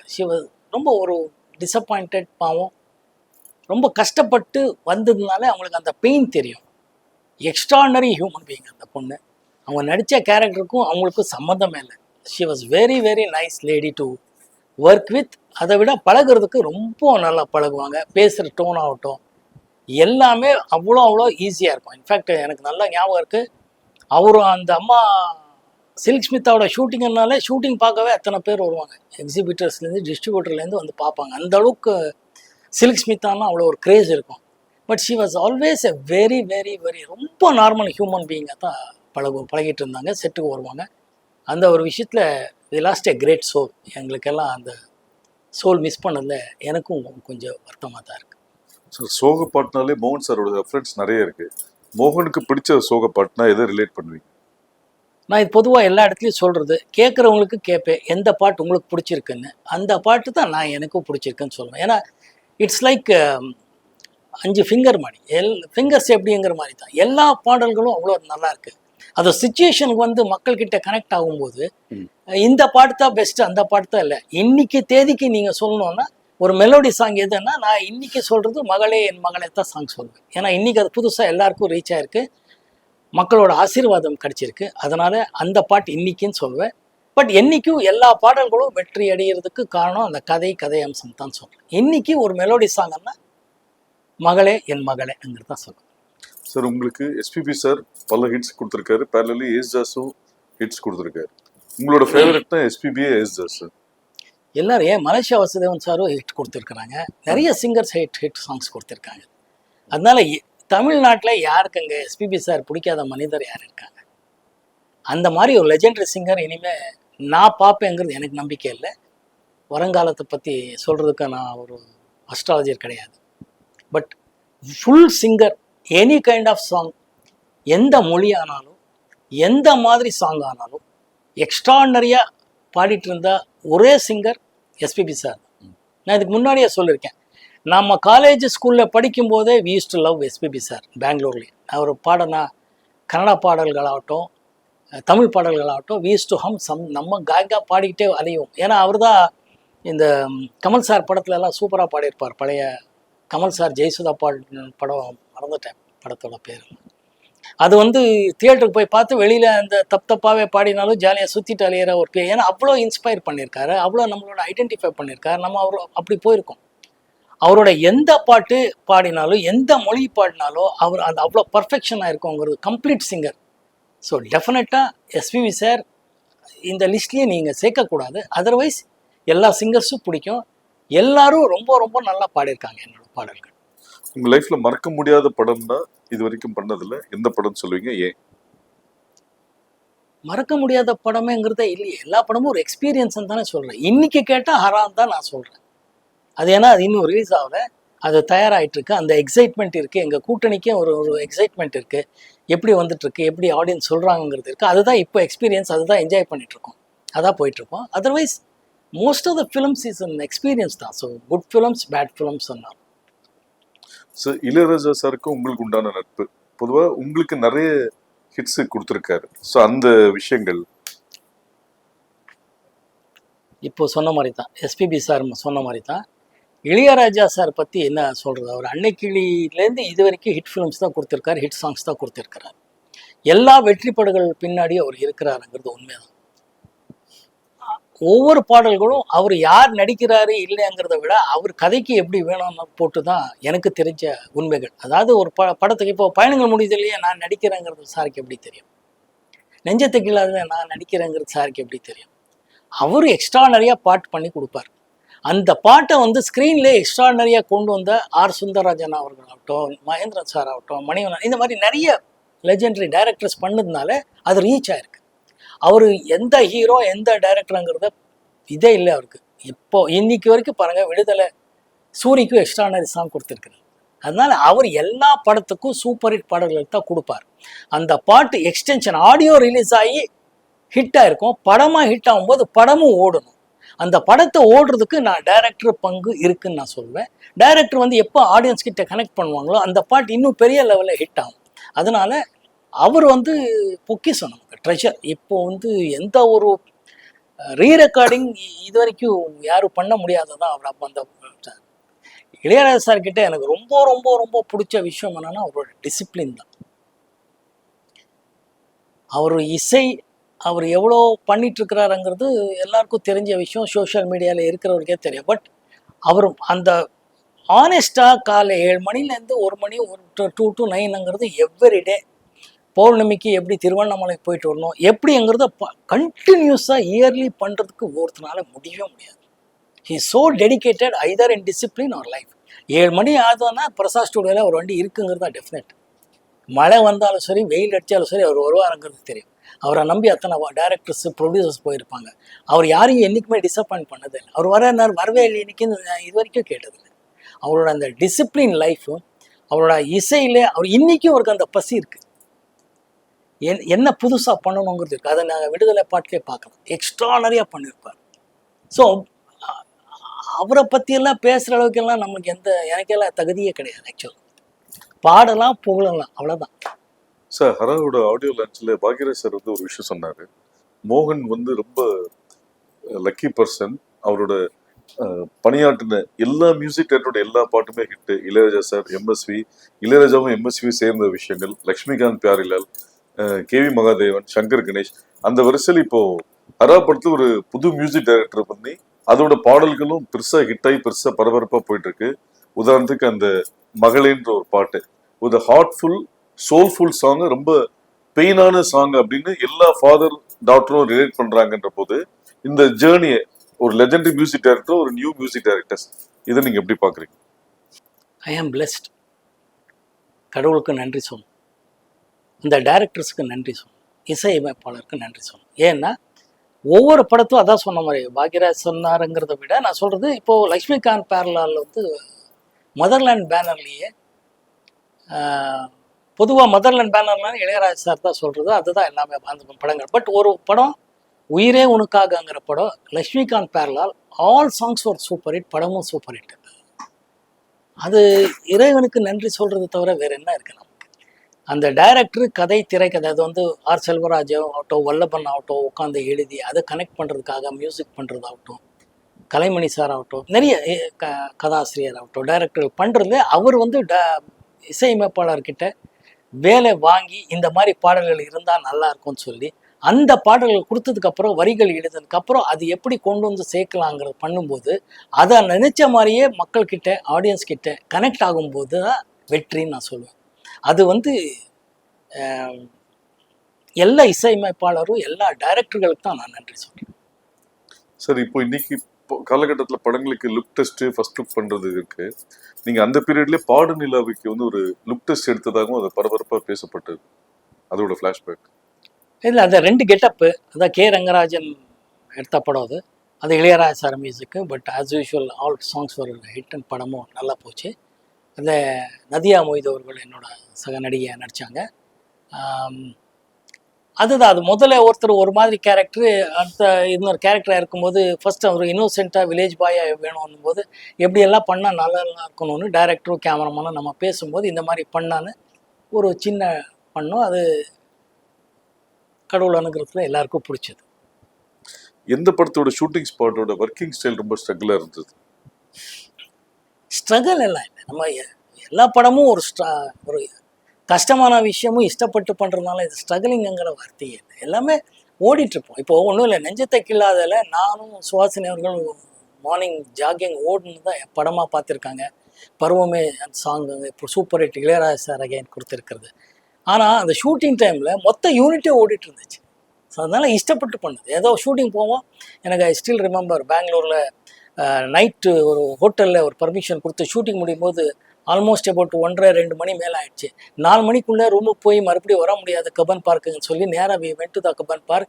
We stayed in our cars. அங்கங்கே கார்லேயே உட்காந்துருந்து அந்த சின்ன ஏர்லி மார்னிங் அந்த பேர்ட் சவுண்டோட வரும்போது டோட்டலாக கேமராமேன் சார் ஆகட்டும், மகேந்திரன் சார் ஆகட்டும், ஸ்டில் ரவி ஆகட்டும், டோட்டல் யூனிட்டே ஓடிட்டு இருந்தோம். ஸோ அது ஒரு என்ஜாய் தான். அது வந்து நம்ம படத்தில் நாங்கள் 2 பேர் தான் தெரியும், பட் டைரக்டர்லேருந்து எல்லாரும் தேவர் பிகாஸ் அந்த அந்த ட்வெலைட் அந்த ஃபியூ செகண்ட் ஃபியூ மினிட்ஸில் அந்த லைட்டு மிஸ் ஆகிடக்கூடாதுங்கிறதுக்காக ஃபுல் டீமே ஒரு they were running for that jogging song. So இஷ்டப்பட்டு தான் பண்ணணும், ஸ்ட்ரகிளிங் எல்லாம். இன்னைக்கு காலகட்டத்தில் தமிழ் படங்களை விட மலையாள படங்கள் வந்து பெரிய அளவில் வரவேற்பப்படுது, எல்லா லாங்குவேஜ்லையுமே ஓடிட்டு இருக்கு. இது ஒரு நீங்கள் ஒரு நடிகரை மீறி ஒரு டைரக்டர் வேற, ஸோ அதனால அதை எப்படி பார்க்குறீங்க? இல்லைப்பா, மலையாளம் படத்தில் நான் இவ்வளோ நேரம் சொன்னதான் டைரக்டர் வந்து புது களம் கதையாக மலையாளம் இருக்கும், மலையாளம் வாசனை இருக்கும் எல்லா படமும். நம்ம ஓடிடி பிளாட்ஃபார்மில் பார்த்தீங்கன்னா இப்போ கொரியன் ஃபிலிம்ஸ்ன்னு சொல்கிறோம், சைனீஸ் ஃபிலிம்ஸ்ன்னு சொல்கிறோம், பெங்காலி ஃபிலிம்னு சொல்கிறோம், சப்டைட்டிலோட நாங்களே பார்க்குறோம். டர்க்கிஸ் லாங்குவேஜெல்லாம் பார்த்தீங்கன்னா சப்டைட்டில், அந்த மாதிரி மலையாளமும் பார்க்குறோம். ஸோ ஏன்னா அவங்களோட கதை திரைக்கதை வசனம் அவ்வளோ நல்லா இருக்குங்கிறதா, அது இயக்கிக்கிறதா. அகெயின் அந்த வசனத்தை எப்படி நம்ம வந்து ஆடியன்ஸ் கனெக்ட் பண்ணுறது வந்து டைரக்டர்கள் பண்ணிகிட்ருக்காங்க. So we connect with the film. நிறைய நல்ல படங்கள் வந்துட்டுருக்கு. I'm so happy to see those films. Sir, Varadaraja Mudaliar சாரை நீங்கள் சந்திச்சதாகவும் அவங்க குடும்பத்தினர் வந்து உங்களோட ஃபேன்ஸ் வந்து ஃபேன்ஸ்ன்னு சொல்லி ஒரு பதிவு இருக்குது, இதை அந்த மூமெண்ட்ஸ்? அது ஒரு ஹாப்பி மூமெண்ட் தான். நான் ஷூட்டிங்கில் இருக்கும்போது லேண்ட்லைனில் ஃபோன் வந்தது வீட்டுக்கு. மோகன் சார் இருக்கிறாரான்னு கேட்டாங்க. யாருங்க? ஆமாம் நான் தான் பேசுகிறேன்னு சொன்னதும், ஸோ நான் வரதராஜ் முதலியார் பேசுகிறேன். அப்படியே ஷாக். ஏன்னா அப்போ தான் அவரை பற்றியெல்லாம் கேள்விப்பட்ட ஒரு நல்ல விஷயம். இதை வந்து நாயகன் முன்னாடி நான் சொல்கிறேன். அப்போ வந்து நான் உங்களை பார்க்கணும் பேசணும்னு ஆசைப்பட்றேன்னா, நான் ஃபஸ்ட்டு என்ன இது எப்படி நம்ம ஷூட்டிங்கில் நம்ம ப்ரொடக்ஷன் மேனேஜர்கள் சொல்லி யாராவது பேசுகிறாங்களாங்கிற அளவுக்கு ஒரு டவுட். ஏன்னா எதிர்பார்க்கவே இல்லை. அப்புறம் நானே வரேன் சார், நான் என்ன இல்லை பரவாயில்ல நாங்கள் வரோம் அப்படின்னு. இல்லை நான் வரேன்னு சொன்னேன். இப்போ மந்தவள்ளி சிங்கப்பூர் பங்களான்னு ஒரு ஷூட்டிங் ஹவுஸ் இருக்கும், அங்கே ரெகுலராக ஒரு நாளைக்கு 2-3 படம் அங்கே ஷூட்டிங் நடத்துகிற மாதிரி ஒரு சூழ்நிலை காலங்கள். அப்போது நான் வந்து போயிட்டு வரேன்னு சொல்லி, நானே வரேன்னு சொல்லி அவர் வீட்டுக்கு சாந்தம் கிட்ட ஒரு வீடு, அப்போ அங்கே போய் அவரை பார்த்தேன். அப்போ தான் அவர் பாம்பேலேருந்து இங்கே வந்து இருந்திருந்த டைம். எவ்வளோ பெரிய விஷயம். அவர் நல்லா ஒரு வேட்டியும் நல்லா ஹாஃப் பனியன் கட்டி அப்படியே இருப்பார், பக்கா ஒரு நல்லா அப்படி பட்டையோடு அப்படி உட்காந்துருந்தார். போனது ரொம்ப ஹாப்பியாக. உங்கள் ஃபேமிலியெல்லாம் சொல்லி என்னென்னா என்னோடய ஃபேன்ஸ் என்னோடய பாடல்கள் என்னோடய படங்கள் பார்த்து ரொம்ப ரசிச்சிருக்கோம், உங்களை பார்க்கணும்னு சொல்லியிருக்கேன். அப்போ தான் அந்த மும்பைலேருந்து அவர் இங்கே வந்து தங்கிட்டு இருந்தார் நேரம். ரொம்ப பெருமையாக இருந்துச்சு, ரொம்ப ஹாப்பியாக இருந்துச்சு. அந்த வயசுலேயே அவர் கேஷுவலாக பேசும்போது என்னால் அவர் அவ்வளோ ஃபிட்டாக இருந்தார். ஏன்னா பாருங்கன்னு அப்படியே பஸ்கி எடுத்தார். சார் நீ என்ன சார் ஐயோன்ற? நான் இல்லை தம்பி, இப்படி இருந்தால் தான் நீங்களும் இருக்க முடியும், நீங்களும் நல்லா இருக்க முடியும், நீங்கள் அப்படி இருக்கீங்க, நல்லா இருக்கீங்க, அது இதெல்லாம் சொல்லி நம்ம எந்த டென்ஷனில் இருந்தாலும் பாம்பேல உங்கள் VHS போட்டு பார்ப்போம், ஹாப்பியாக பார்ப்போம், உங்கள் படங்கள்லாம் எங்களுக்கெல்லாம் அவ்வளோ பிடிக்கும்னு அவர் ஃபேமிலியெல்லாம் அறிமுகப்படுத்தார். அந்த தாய் எவ்வளோ பெரியது, அவ்வளோ பெரிய பூஜாரம் போய் நான் பூஜாரம் என்னை கூட்டிகிட்டு போகணுங்க. நாங்கள் ரொம்ப எக்ஸ்ட்ரானரி ஃபீலிங். அது 2-3 தடவை பார்த்துருக்கேன். 2-3 தடவை ஒரு அந்த வீட்டில் தான் நான் பார்த்துருக்கேன். எப்போ வரும் உங்களுக்கு என்ன வேணும்பார். நான் ஒன்றும் வேணாம் சார், உங்கள் அன்பு போதும்பார். பட் இருந்தால் இல்லைங்க, எங்களெல்லாம் இவ்வளோ ஹாப்பியாக வச்சுட்டு இருக்கீங்க நீங்கள். எங்கள் ஃபேமிலியே உங்களை பாருங்கள் பார்க்க வந்திருக்காங்க. எல்லாரும் அவங்க ஃபேமிலியை வந்து நிற்கும், பேசுவோம், எல்லாருக்கிட்டையும் பேசுவேன். அதுக்கே ஆண்டவனுக்கு நன்றி. இவங்களெல்லாம் ஹாப்பியாக வச்சுக்கிட்டு காரணமாக இருக்கிற எங்கள் படங்கள். அதை வந்து ப்ரொடியூசரு, டைரக்டர்கள் அவங்களுக்கு நன்றி, இவங்களுக்கு நன்றி. ரொம்ப எக்ஸ்ட்ரானரி மெமரிஸ். அது எங்களுக்குள்ளே இருக்கிற ஒரு மெமரிஸ் தான். எம்ஜிஆர் சாருக்கும் உங்களுடான நட்பு, அவருக்குள்ள அட்வைஸ், அந்த சுவாரஸ்யமான சம்பவம்.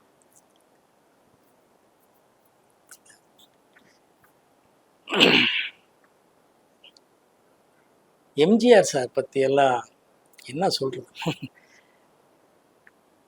எக்ஸ்ட்ரானரி முதலமைச்சர், எக்ஸ்ட்ரானரி அட்மினிஸ்ட்ரேட்டருங்கிறது போக அவரை நம்ம படம் பார்த்து ரசித்த விதங்கள் தான் எனக்கு ரொம்ப ஹாப்பியாக இருந்துச்சு. அப்போது ஜெமினி ஃபிலிம் சேம்பரும் அப்புறமா நம்ம நடிகர் சங்கத்தில் தான் ப்ரொஜெக்டர் சினிமா ப்ரிவ்யூ தியேட்டர்ஸ் இருக்கும். நம்ம படங்கள் பார்க்க வருவார். நான் ஷூட்டிங்கில் இருப்பேன், ப்ரொடியூசர் சொல்லுவார் இன்றைக்கி சிஎம் வந்துட்டுருக்கார் பார்க்க சொல்லிட்டுருக்கார். ஸோ நம்ம படம் பார்த்துட்டு அவர் முடிகிற நேரத்துக்கு வந்துடுவோம், ஏன்னா அங்கே தூரத்தில் இருக்கோம். அவர் படம் பார்த்துட்டு அப்புறம் வந்து மகிழ்ச்சியாக வந்து பக்கத்தில் நின்று நாளைக்கு பிரேக்ஃபாஸ்ட் வந்துருங்க பேசுவோம் அப்படின்னு போயிடுவார். நமக்கா ஒரே ஹாப்பி. நம்ம வந்து ஸ்கூலு காலேஜ்லேருந்து பார்த்த எம்ஜிஆர் சார், நம்ம பெங்களூரில் அத்தனை படங்கள் அவர் பார்த்து ரசிச்சிருக்கோம். கிரேட், ஒரு பாசிட்டிவான எனர்ஜி அவர் படங்கள் பார்த்தாலே வருது. அவரை பார்க்கும்போதும் வந்து அவர் படங்கள் பார்த்து நாங்கள் அப்படி பார்த்துருக்கோம். பட் அவரை பார்க்கும்போது அவ்வளோ பாசிட்டிவாக எனர்ஜி வரும். மறுநாள் ஷூட்டிங் இருந்தாலும் சிஎம்ஏ கூப்பிட்ருக்காருங்கிறதுனால ப்ரொடியூசரை போயிட்டு வந்துடுங்க சார், காலங்காத்தால் வீட்டுக்கு போவோம். அங்கே அவர் மார்னிங் பிரேக்ஃபாஸ்ட் கொடுத்து படத்தை பற்றி பேசுவார். அதை படத்தை பற்றி அவ்வளோ நல்ல விமர்சனம் பண்ணி பேசுவார். இது எப்படி பண்ணீங்க, இது எப்படி பண்ணீங்க, இது எப்படி பண்ணீங்க, இது நல்லா இருந்துச்சு, அது எப்படி இருந்தீங்க, எவ்வளோ நாள் பண்ணீங்க, அதை கேட்டு ரொம்ப ஹாப்பியாக இன்னும் வேணுமா சாப்பாடுன்னு எல்லாம் பேசுனதுக்கப்புறம் வெளியிலலாம் மினிஸ்டர்ஸ் எல்லாம் இருப்பாங்க. அந்த அவங்களுக்கு வேண்டிய அட்மினிஸ்ட்ரேஷன் எல்லாம் இருக்கும், சிஎம். பட் இருந்தாலும் நாங்கள் அதை புரிஞ்சுக்கிட்டு ரொம்ப நேரம் பேசுகிறதோ அது இதெல்லாம் இல்லை. பட் பேசி முடிஞ்சு நான் கிளம்புறேன்னா பரவாயில்லைங்க. சில டைமில் காஃபி போதும் கிளம்பி வந்ததும் உண்டு. ஏன்னா வெளியே அத்தனை பேர் வெயிட்டிங்கில் இருப்பாங்க, தமிழ்நாடு சிஎம். அப்போது ரொம்ப நமக்கு பெருமையாக இருக்கும். அதுவே என்ன பண்ணுங்க நெக்ஸ்ட் படத்தில் பார்ப்போம் பேசுவோம் அப்படின்னு நமக்கே உள்ளே இருக்கும். மறுபடியும் நல்ல படங்கள் பார்த்து பேசுவார். அவரும் இதே தான் வார்த்தை, உங்களுக்கு என்ன வேணும், என்ன ஒன்றும் வேலை, உங்கள் அன்பு இருந்தால் போதும். Extraordinary memories sir. அப்போ எம்ஜிஆர் இந்த மாதிரி ஆட்களோட உட்காந்தோம் பேசணும் அப்படிங்கிறத எங்கள் லைஃப்பில் one of the biggest achievements. அதனால அது எக்ஸ்ட்ரானரி ஃபீல். சிவாஜி சாரோட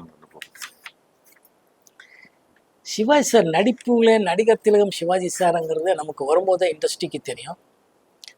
அவரோட 2-3 படம் நடிச்சிருக்கேன்.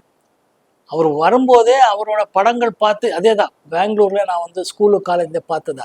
அங்கே பெங்களூரில் இன்னொரு நல்ல விஷயம் என்னென்னா, நம்ம எல்லா மொழி பசங்களும் அங்கே இருக்கிறதுனால அந்தந்த மொழியில் அந்தந்த வாரம் வர படங்கள் பற்றி பேசுவாங்க.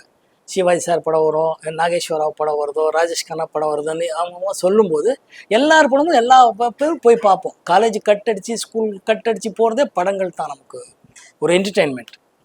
அப்போ பார்க்கும்போது இந்த மாதிரி அவர் சார் படங்கள் எல்லாம் பார்த்துருக்கோம்.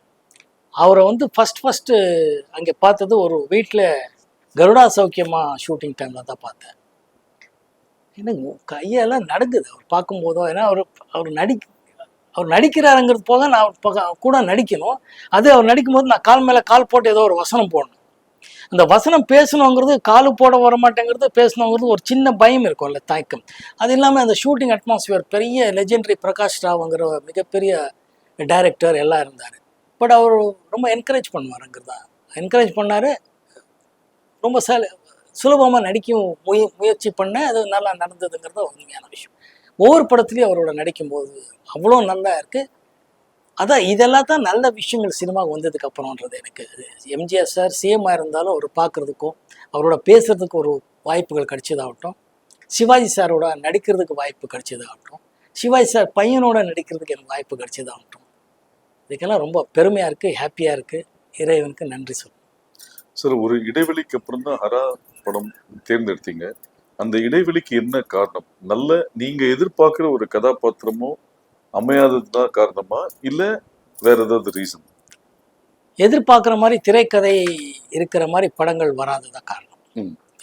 நம்ம ஏதோ ஒரு புதுசாக இருக்கிற ஒரு கதை, புதுசுன்னா புத்தம் புதுசு இல்லை, நமக்கு புரிகிற மாதிரி நமக்கு பிடிச்ச மாதிரி இருக்கிற மேட்டர் தான் வேற மாதிரி கொடுத்தா ஜனங்க பார்ப்பாங்கங்கிறதும் நாங்களே இப்போ நமக்கு பிடிக்கிற ஒரு விஷயத்த கொஞ்சம் அழகா வேற மாதிரி இட்லி கொடுத்தா வேற மாதிரி தோசை கொடுத்தா வேற ரெசிபி இல்லை, அது கொடுக்குற விதத்துலேயே நல்லா ஒரு கொடுக்குறதுல இன்ட்ரெஸ்டிங்காக எப்படி பார்க்க வைக்கிற மாதிரி சாப்பிடணும்னு தோன்ற மாதிரி பண்ணுற மாதிரி தான் படங்கள் பற்றியும் நான் எதிர்பார்த்த மாதிரி வரல.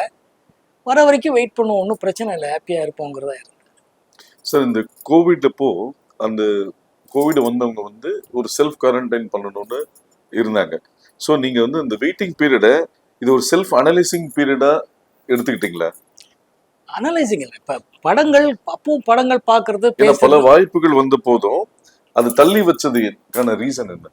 இல்லை, ஓப்பனாக நம்ம டேரக்டர்கிட்டயே சொல்லுவேன். அப்போ அந்த வந்த டேரக்டர்கள்கிட்டையும் தயாரிப்பாளர்கிட்டையும் சொல்லியிருக்கேன், தப்பாக நினைக்காதீங்க, அடுத்த படம் பண்ணுவோம், இதில் உடன்பாடு இல்லைன்னு சொல்லி அனுப்புவேன். அதில் இந்த ஏன்னா அவரை டிசப்பாயிண்ட் பண்ணுங்கிறது என்னோட நோக்கம் இல்லை, ஜெயிக்கணுங்கிறது மட்டும்தான் எனக்கு நோக்கம். அதனால் கூட்டணியாக ஜெயிக்கணுங்கிறது எனக்கு எப்போவுமே நம்பிக்கை உண்டு. கூட்டணியாக இருந்தால் தான் ஜெயிக்க முடியுங்கிறது எனக்கு நம்பிக்கை உண்டு. ஸோ அந்த அந்த மாதிரி ஒன்றும் வரலைங்கிறது தான் இருந்துச்சு. பட் அது டிசப்பாயின்மெண்ட்டும் இல்லை, அனலைஸ் பண்ணுற அளவுக்கும் இல்லை. வரும்போது பார்ப்போம். ஹரா படம் பற்றி ஒவ்வொரு பதிவிலையும் நீங்கள் குறிப்பிடுற ஒரு வார்த்தை வந்து இந்த படம் உங்களை எந்த விதத்திலையும் டிசப்பாயின்மெண்ட் பண்ணாது அப்படின்னு சொல்றீங்க. அப்படி சொல்லக்கூடிய ஒரு மெயின் யூஎஸ்பி என்ன விஷயம் சார் அந்த படத்தில்? இல்லை, ஒரு நம்பிக்கை தான்.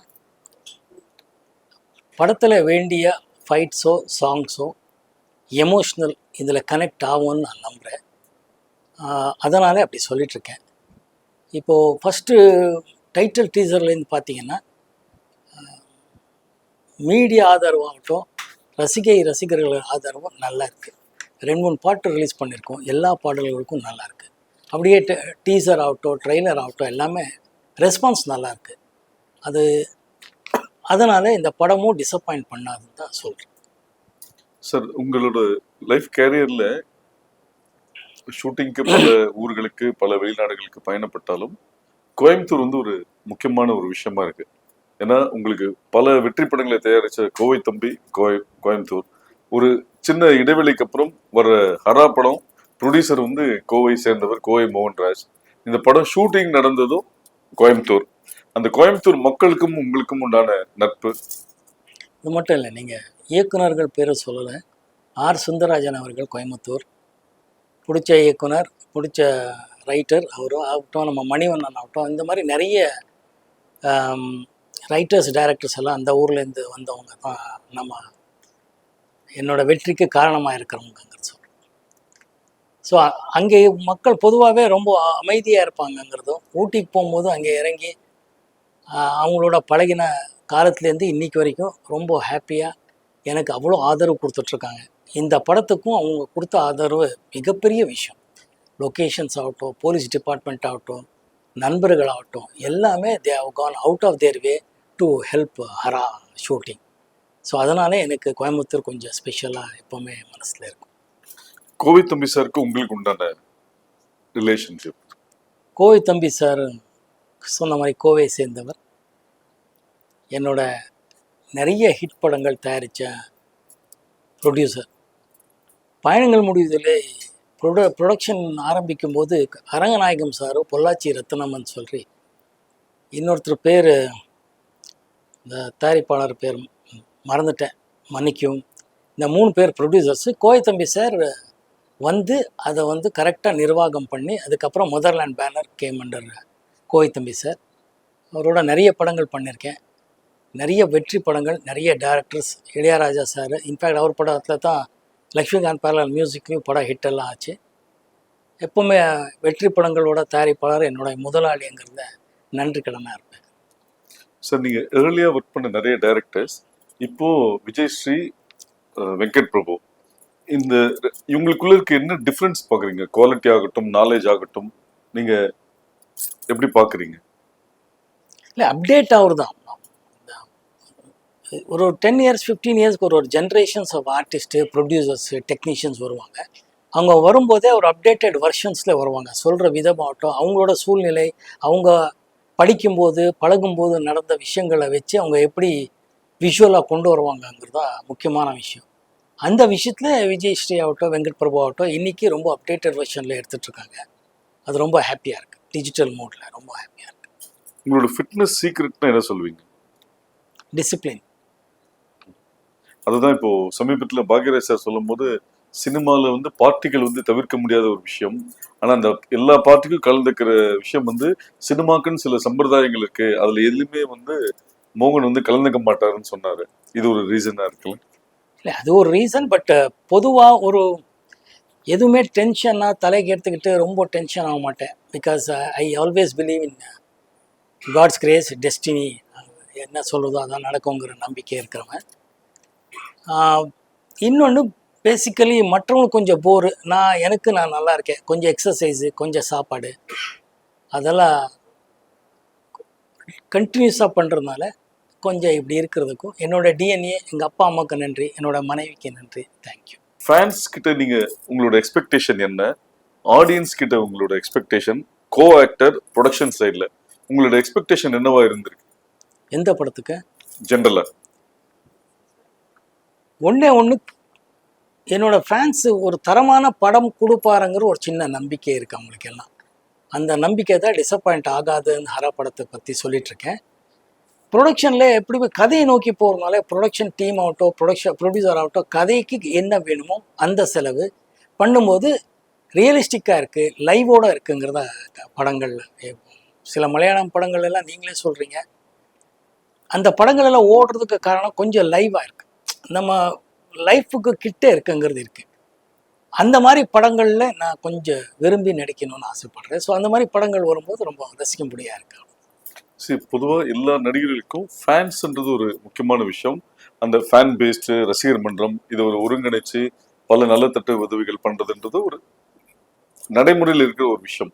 ஆனா 80s ரொம்பவும் பிரபலமான இருந்த நீங்க முதல் முறையா 2012 தான் அவங்கள சந்திச்சு ஒரு விஷயம் ஆரம்பிக்கிறதுக்கே அனுமதி கொடுத்தீங்கன்னு ஒரு தகவல் இருக்கு. பிளஸ் 2014 இருந்து இன்னைக்கு வரைக்கும் உங்களோட பிறந்தநாள் மே 10ன்றதுனால ஒரு 10ஆம் தேதியும் உங்க ரசிகர்கள் வந்து நலத்திட்ட உதவி பண்றாங்க. வருஷம் மே 10க்கு பல நலத்திட்ட உதவி பண்றாங்க, அதுல நீங்க கலந்துக்கிறீங்க. இவ்வளவு தாமதமாக இருந்தாலும் அப்டேட்டடா பண்ணிட்டு இருக்கீங்களே, அது என்ன ரீசன்? இல்லை, மே 12 ஐ மீன் என்னது, மே 10 பிப்ரவரி, சாரி 2014 முன்னாடியிலேருந்தே பண்ணிட்டு இருக்காங்க. சோஷியல் மீடியா அவ்வளோ கேச்சிங்காக இருக்கல. டிஜிட்டல் மோடெல்லாம் வந்தது 2000க்கு அப்புறம் தான். அதுக்கு முன்னாடியிலேருந்து அவங்க பண்ணிகிட்டே இருக்காங்க. அவ்வளோ பெரிய பரபரப்பு பேசலை. என்ன மாதிரியே என்னோட ஃபேன்ஸும் அது டெய்லி போட்டு அது விளம்பரப்படுத்தணும் அதுன்றது அவங்களுக்கும் அவ்வளோ உடன்பாடு இல்லை. நான் பண்ண புண்ணியம் எனக்கு இப்படி ஒரு பொக்கிஷமாக ஃபேன்ஸ் கிடச்சிருக்கிறது. அவங்களுக்கு எப்போவுமே நன்றி. ஸோ ஒரு ஃபேன் வந்து ரொம்ப வருஷம் கழிச்சு சந்திக்க வராரு, உங்களை கழிச்சு ரொம்ப வருஷமா ஃபாலோ பண்ணிட்டு இருக்கவர் சந்திக்க வரார். அப்போ கூட இருக்கவங்க சொல்றாங்க, நீங்க போய் சந்திக்காதீங்க, உங்களுக்கு அவர் ரொம்ப பிடிக்கும், அவருக்கு உங்களுக்கு ரொம்ப பிடிக்கும்னு சொல்றீங்க, அவர் உங்க பேர் கரெக்டா சொல்றாரான்னு பார்க்கலான்ற போது லிஃப்ட் திறந்து வந்து நீங்க அவர் பேரை வந்து இன்னும் கருணாகரன் எப்படி இருக்கீங்க அப்படின்ற மாதிரி ஒரு விஷயம் நடந்ததா ஒரு பதிவு இருக்கு. அதோட பேக்ட்ராப் என்ன? ஏங்க, ஃபேன்ஸ் எப்படிங்க மறக்க முடியும்? பேசிக் என்னன்னா, இன்னைக்கு வரைக்கும் அவங்க தான் என்னோட இருக்காங்க. அவங்க சில நாட்கள் வரலாம், போகலாம், மீட் பண்ணாமல் இருக்கலாம், விஷயங்கள் வேறு வேறு, ப்ரியாரிட்டிஸ் வேறு. ஸோ அப்படி போயிட்டு வரும்போது அவங்கள மறக்கவே முடியாது, மறக்கவும் மாட்டேன். மறந்தால் அது ஒரு விஷயமே வேறு. Because they are so genuinely involved with actor மோகனுங்கிறதுனால I am so happy to be associated with them. So ஒருத்தர் 2 பேர் இல்லை, அவங்க பண்ணுற விஷயத்துக்கு, அவங்க ஃபேன்ஸ் கிளப்பில் அவங்க பண்ணிகிட்ருக்கிற விஷயத்துக்கு நான் வந்து அவங்கள பேர் சொல்லி கூப்பிடுறேங்கிறதெல்லாம் ஜுஜுபி. அவங்க மிகப்பெரிய விஷயங்கள் அவங்க பண்ணிகிட்ருக்காங்க. ஸோ சரி, பொதுவாக ஒரு ஃபேன்ஸ்ன்றவங்க ஒரு கட்டத்தில் நான் உங்க கூட தங்கிடுறேன், உங்க கூட இருக்கிறேன்னு சொல்லும் போது உனக்குன்னு ஒரு லைஃப் இருக்கு, நீ உங்க ஃபர்ஸ்ட் ஃபேமிலியை பார்க்கணும் அப்படின்னு சொல்லி அட்வைஸ் பண்ண ஒருத்தர் பாலமுருகன் ஒருத்தர் இன்னைக்கு தேனியில மெடிக்கல் ஷாப் வச்சிருக்காரு. கோகுலகிருஷ்ணன்றவர் வத்தலக்குண்டில் ப்ரொஃபஸரா இருக்காரு. அப்புறம் வந்து ஒரு புதுக்கோட்டை சேர்ந்த ஒரு மாற்றுத்திறனாளி ஒரு அம்மா வந்து அனுசியா வந்து உங்க எல்லா படங்கள் பிள்ளைநிலா ரிலீஸ் தவிர, ஏன்னா அன்னைக்குதான் அவங்களோட டெலிவரி ஆனதாகும், அதை தவிர மீது எல்லாமே ரிலீஸ் அன்னைக்கு பார்த்துருக்காங்க. இப்படிப்பட்ட ஒரு ரசிகர்கள் வந்து கிடைச்சதுக்கு நீங்க எப்படி ஃபீல் பண்றீங்க? தொடர்ந்து எல்லா இடத்துலயும் நீங்க ரசிகர் சொல்லி ஃபேன்ஸ் ஆனாலும் ஓகே, நீங்க என்ன பண்றீங்க, ஃபேமிலி என்ன பண்றாங்க, ஃபேமிலி பாருங்கன்னு உங்களோட வார்த்தைகள் வந்து டைவர்ட் ஆயிடுது. அதுக்கு ஒரு ரீசன் என்ன? இல்லை, நான் பண்ண புண்ணியம், இதுக்கு மேலே வார்த்தைகள் இல்லை. இதெல்லாம் உணர்வு பூர்வமான விஷயங்கள். அவங்க முதல்ல இருந்தே நம்ம சொல்லிட்டு இருக்கிறது ஒவ்வொருத்தரும் ஜெயிக்கிறதுக்கு காரணம் அவரும் அவரோட குடும்பம் சூழ்நிலைகள் இருக்குங்கிறது தான். நான் என்னோட ஃபேன்களுக்கு முதலேருந்தே சொல்லிட்டு இருந்தது படங்கள் பாருங்கங்கிறத நான் எனக்கு எப்பவுமே உடன்பாடு இருக்கு. ஆனால் என்னையே ஃபாலோ பண்ணிட்டு அவங்க லைஃப் அவங்க கெடுத்துட்டு கூடாது. ஸோ படிக்கணும், வேலைக்கு போகணும், அவங்க குடும்பத்தை பார்க்கணும், அப்பா அம்மா ஆகட்டும், அதுக்கப்புறம் மனைவி மக்களை பார்க்கணும். அதோட நம்ம படங்களும் பாருங்கங்கிறத நான் ரெக்வெஸ்ட் பண்ணிட்டு இருந்தது. எத்தனையோ பேர் அதை ஃபாலோ பண்ணி இன்னைக்கு வாழ்க்கையில ஜெயிச்சிருக்காருங்க கேட்கும் போது எனக்கு கர்வமா இருக்கு, பெருமையா இருக்கு. அது மாதிரி மலேசியால ஒரு மறக்க முடியாத ரசிகை, அவங்க வந்து ஒரு இஸ்லாமிய பெண், உங்க போட்டோவை டாலரா வச்சிருக்காங்க. அப்படி அதை எப்படி பாக்குறீங்க? அந்த தாய்க்கு நன்றி சொல்லணும், வேற என்ன சொல்றது. அவர் வீட்டுக்காரர் எப்படி சொல்றதுன்னே தெரியல. அந்த அம்மா வந்து இங்க அதை காட்டிட்டு பையன் சொல்றா பாருங்க பாருங்கன்னு சொல்ல காட்டுமான்னாங்க. காட்டினா ஒரு இஸ்லாமிய பொண்ணு இந்தியாவிலேருந்து வெளியூருக்கு போயிருக்காங்க. அவங்க அதை படிக்கும்போதோ பார்க்கும்போதோ என்னை பார்த்து பிடிச்சிருக்குங்கிற ஒரே காரணத்துக்காக புருஷன்கிட்ட சொல்லி, புருஷன் எவ்வளோ பெரிய மகான் மாதிரி என்னை பொறுத்தவரை. ஏன்னா வச்சுக்குமா மோகன் தானே, எனக்கும் பிடிக்கும், ஒன்றும் பிரச்சனை இல்லைம்மான்னு சொல்லி குடும்பம் நடத்தி இப்போது சமீபத்தில் கூட்டிகிட்டு வந்தாங்க. என்னன்னு அப்புறமா தான் தெரியும், அவர் அந்த அம்மா கொஞ்சம் உடம்பு சரியில்லைன்னு. ஸோ அவரை இந்த ரொம்ப நாளாக ஆசைப்பட்டுட்டு இருக்கு. ஏன்னா என்னோட பாடல்கள் கேட்டு தான் நைட் தூங்குவாங்க. பையன் தான் போட்டு விடுவாங்க டெய்லி, சிடி ஆகட்டும் இதெல்லாம். ஸோ அந்த மாதிரி இருக்கிறது கேட்டால் அவங்க உடம்பு சரியில்லை. அதனால அவங்களோட ஆசை எப்படியாவது போய் காட்டணும்னு சொல்லி போய் காட்டிட்டு வா மோகன் சாரான்னு இங்கே வந்திருந்தாங்க. அந்த குடும்பத்துக்கே நான் நன்றி சொல்லணும். ஏன்னா மதம் தாண்டி, மொழி தாண்டி அதெல்லாம் வேற, நம்ம ஜாதியோ மதமோன்றது இல்லை. என்னோட ஃபேன்ஸுகள் எத்தனையோ பேர் இஸ்லாமியர்கள் இருக்காங்க, கிறிஸ்டியன்ஸ் இருக்காங்க, இந்துக்கள் இருக்காங்க, அதை பற்றி எல்லாம் இல்லை. ஆனால் இந்த அம்மா ஒரு ஒரு இங்கேருந்து போய் வேற ஒரு நாட்டில் வாழ்ந்து அங்கேயும் நம்மளை பற்றி பாடல்களோ படங்களோ பார்த்து நான் நடிக்காத டைம்லேயும் என்ன இவங்களெல்லாம் கொண்டாடி இருக்காங்கன்னா நன்றி தவிர வேற என்ன சொல்லவே தெரியல. நிச்சயமா சார். 77 கோகிலா, 80 மூடு பணி, ஒரு 7 இயர்ஸ் கேப்ல ரெட்டைவால் குருவி. அந்த கேப் என்ன? அதுல வந்து மூடு பணி கோகிலாக்கு அப்புறம் பாலுமேந்திரா சார்ட்ட பண்ணும்போது நீங்க உங்களை எந்த அளவுக்கு அப்டேட் ஆயிட்டீங்க? அந்த எக்ஸ்பீரியன்ஸ் எப்படி இருந்தது ரெட்டைவால் குருவி? சார் பாலு மகேந்திரா சார் கிட்ட பார்த்தீங்கன்னா பொதுவாக அவர் படத்தில் எல்லாரும் சிறப்பாக தான் நடிச்சிருப்பாங்க. ஏன்னா அவர் சொல்லி கொடுக்குற விதம் அப்படி. எப்படி ஒரு ஆர்டிஸ்ட் கிட்ட ஒரு பெர்ஃபார்மன்ஸ் வாங்கணுங்கிறது அவருக்கு எக்ஸ்ட்ரானரியாக தெரியும். ஏன்னா அதான் சொன்னேன், அவர் editor, story, screen play, dialogue, direction போக கேமராமேன், எவ்ரிதிங் இன்வால்வ்ஸ் இந்த ப்ரொடக்ஷன் எல்லாமே. நான் வந்து கோகிலா பண்ணும்போது ரொம்ப நியூகமர், எனக்கு எதுவுமே தெரியாது. மூடு பணியிலையும் கிட்ட அதுதான். ரெட்டைவால் குருவி வெரி டிஃபிகல்ட் ரோல் ஆக்சுவலாக. அது ரொம்ப காமெடியாகவும் ஆகிடக்கூடாது, வில்லனாகவும் ஆகக்கூடாது. ஒரு பொண்டாட்டி இருக்கும்போது இன்னொரு பொண்ணை ஓட சம்சாரம் பண்ணுறான், ஒரு ஃபேமிலி நடத்துகிறான், ப்ரெக்னென்ட் ஆகுறதுன்னா பொதுவாக யாரும் ஒத்துக்க மாட்டாங்க. எப்படி பண்ணலாம் அப்படிலாம். அதை வந்து டைரக்டர் ரொம்ப பிரமாதமான ஒரு ஒர்க்கிங் அந்த ஒரு ரோப். அது இட்ஸ் வெரி டிஃபிகல்ட். இப்படி பண்ணால் அப்படி ஆகிடும், அப்படி பண்ணால் அப்படி ஆகிடும். ஒன்றும் வில்லன் மாதிரி ஆகிடும், இல்லைன்னா ரொம்ப காமெடி மாதிரி ஆகிடும். இது ரெண்டுமே இல்லாமல் ஃபென்டாஸ்டிக் என்டர்டெய்னர் பர்ஃபார்மன்ஸ் வாங்கினது பாலு சார் தான். டோட்டல் கிரெடிட் அவருக்கு தான். அது அவர் சொல்லி கொடுத்தது, அவர் சொன்னதை நான் புரிஞ்சுக்கிட்ட விதம் பண்ணதான் ஒரு பெரிய யூனிவர்சிட்டிக்கு போயிட்டு வந்த மாதிரி தான் அவரோட படங்கள் எல்லாம் நடிக்கும்போது கற்றுக்கிற விஷயங்கள். So junior. ஒரு மேக்கப் இருக்காது, ஒன்றுமே இல்லை, ஃபேஸ் வாஷ் பண்ணிட்டு வாங்கன்பாரு. ஒரு லைட்ஸ் இருக்காது. அவரோட கேமரா அது எப்படி அவ்வளோ அழகாக எல்லா ஆர்டிஸ்ட்டும் ஷூட் பண்ணிட்டு இருந்தாருன்னு இது வரைக்கும் தெரியாத ஒரு உண்மை.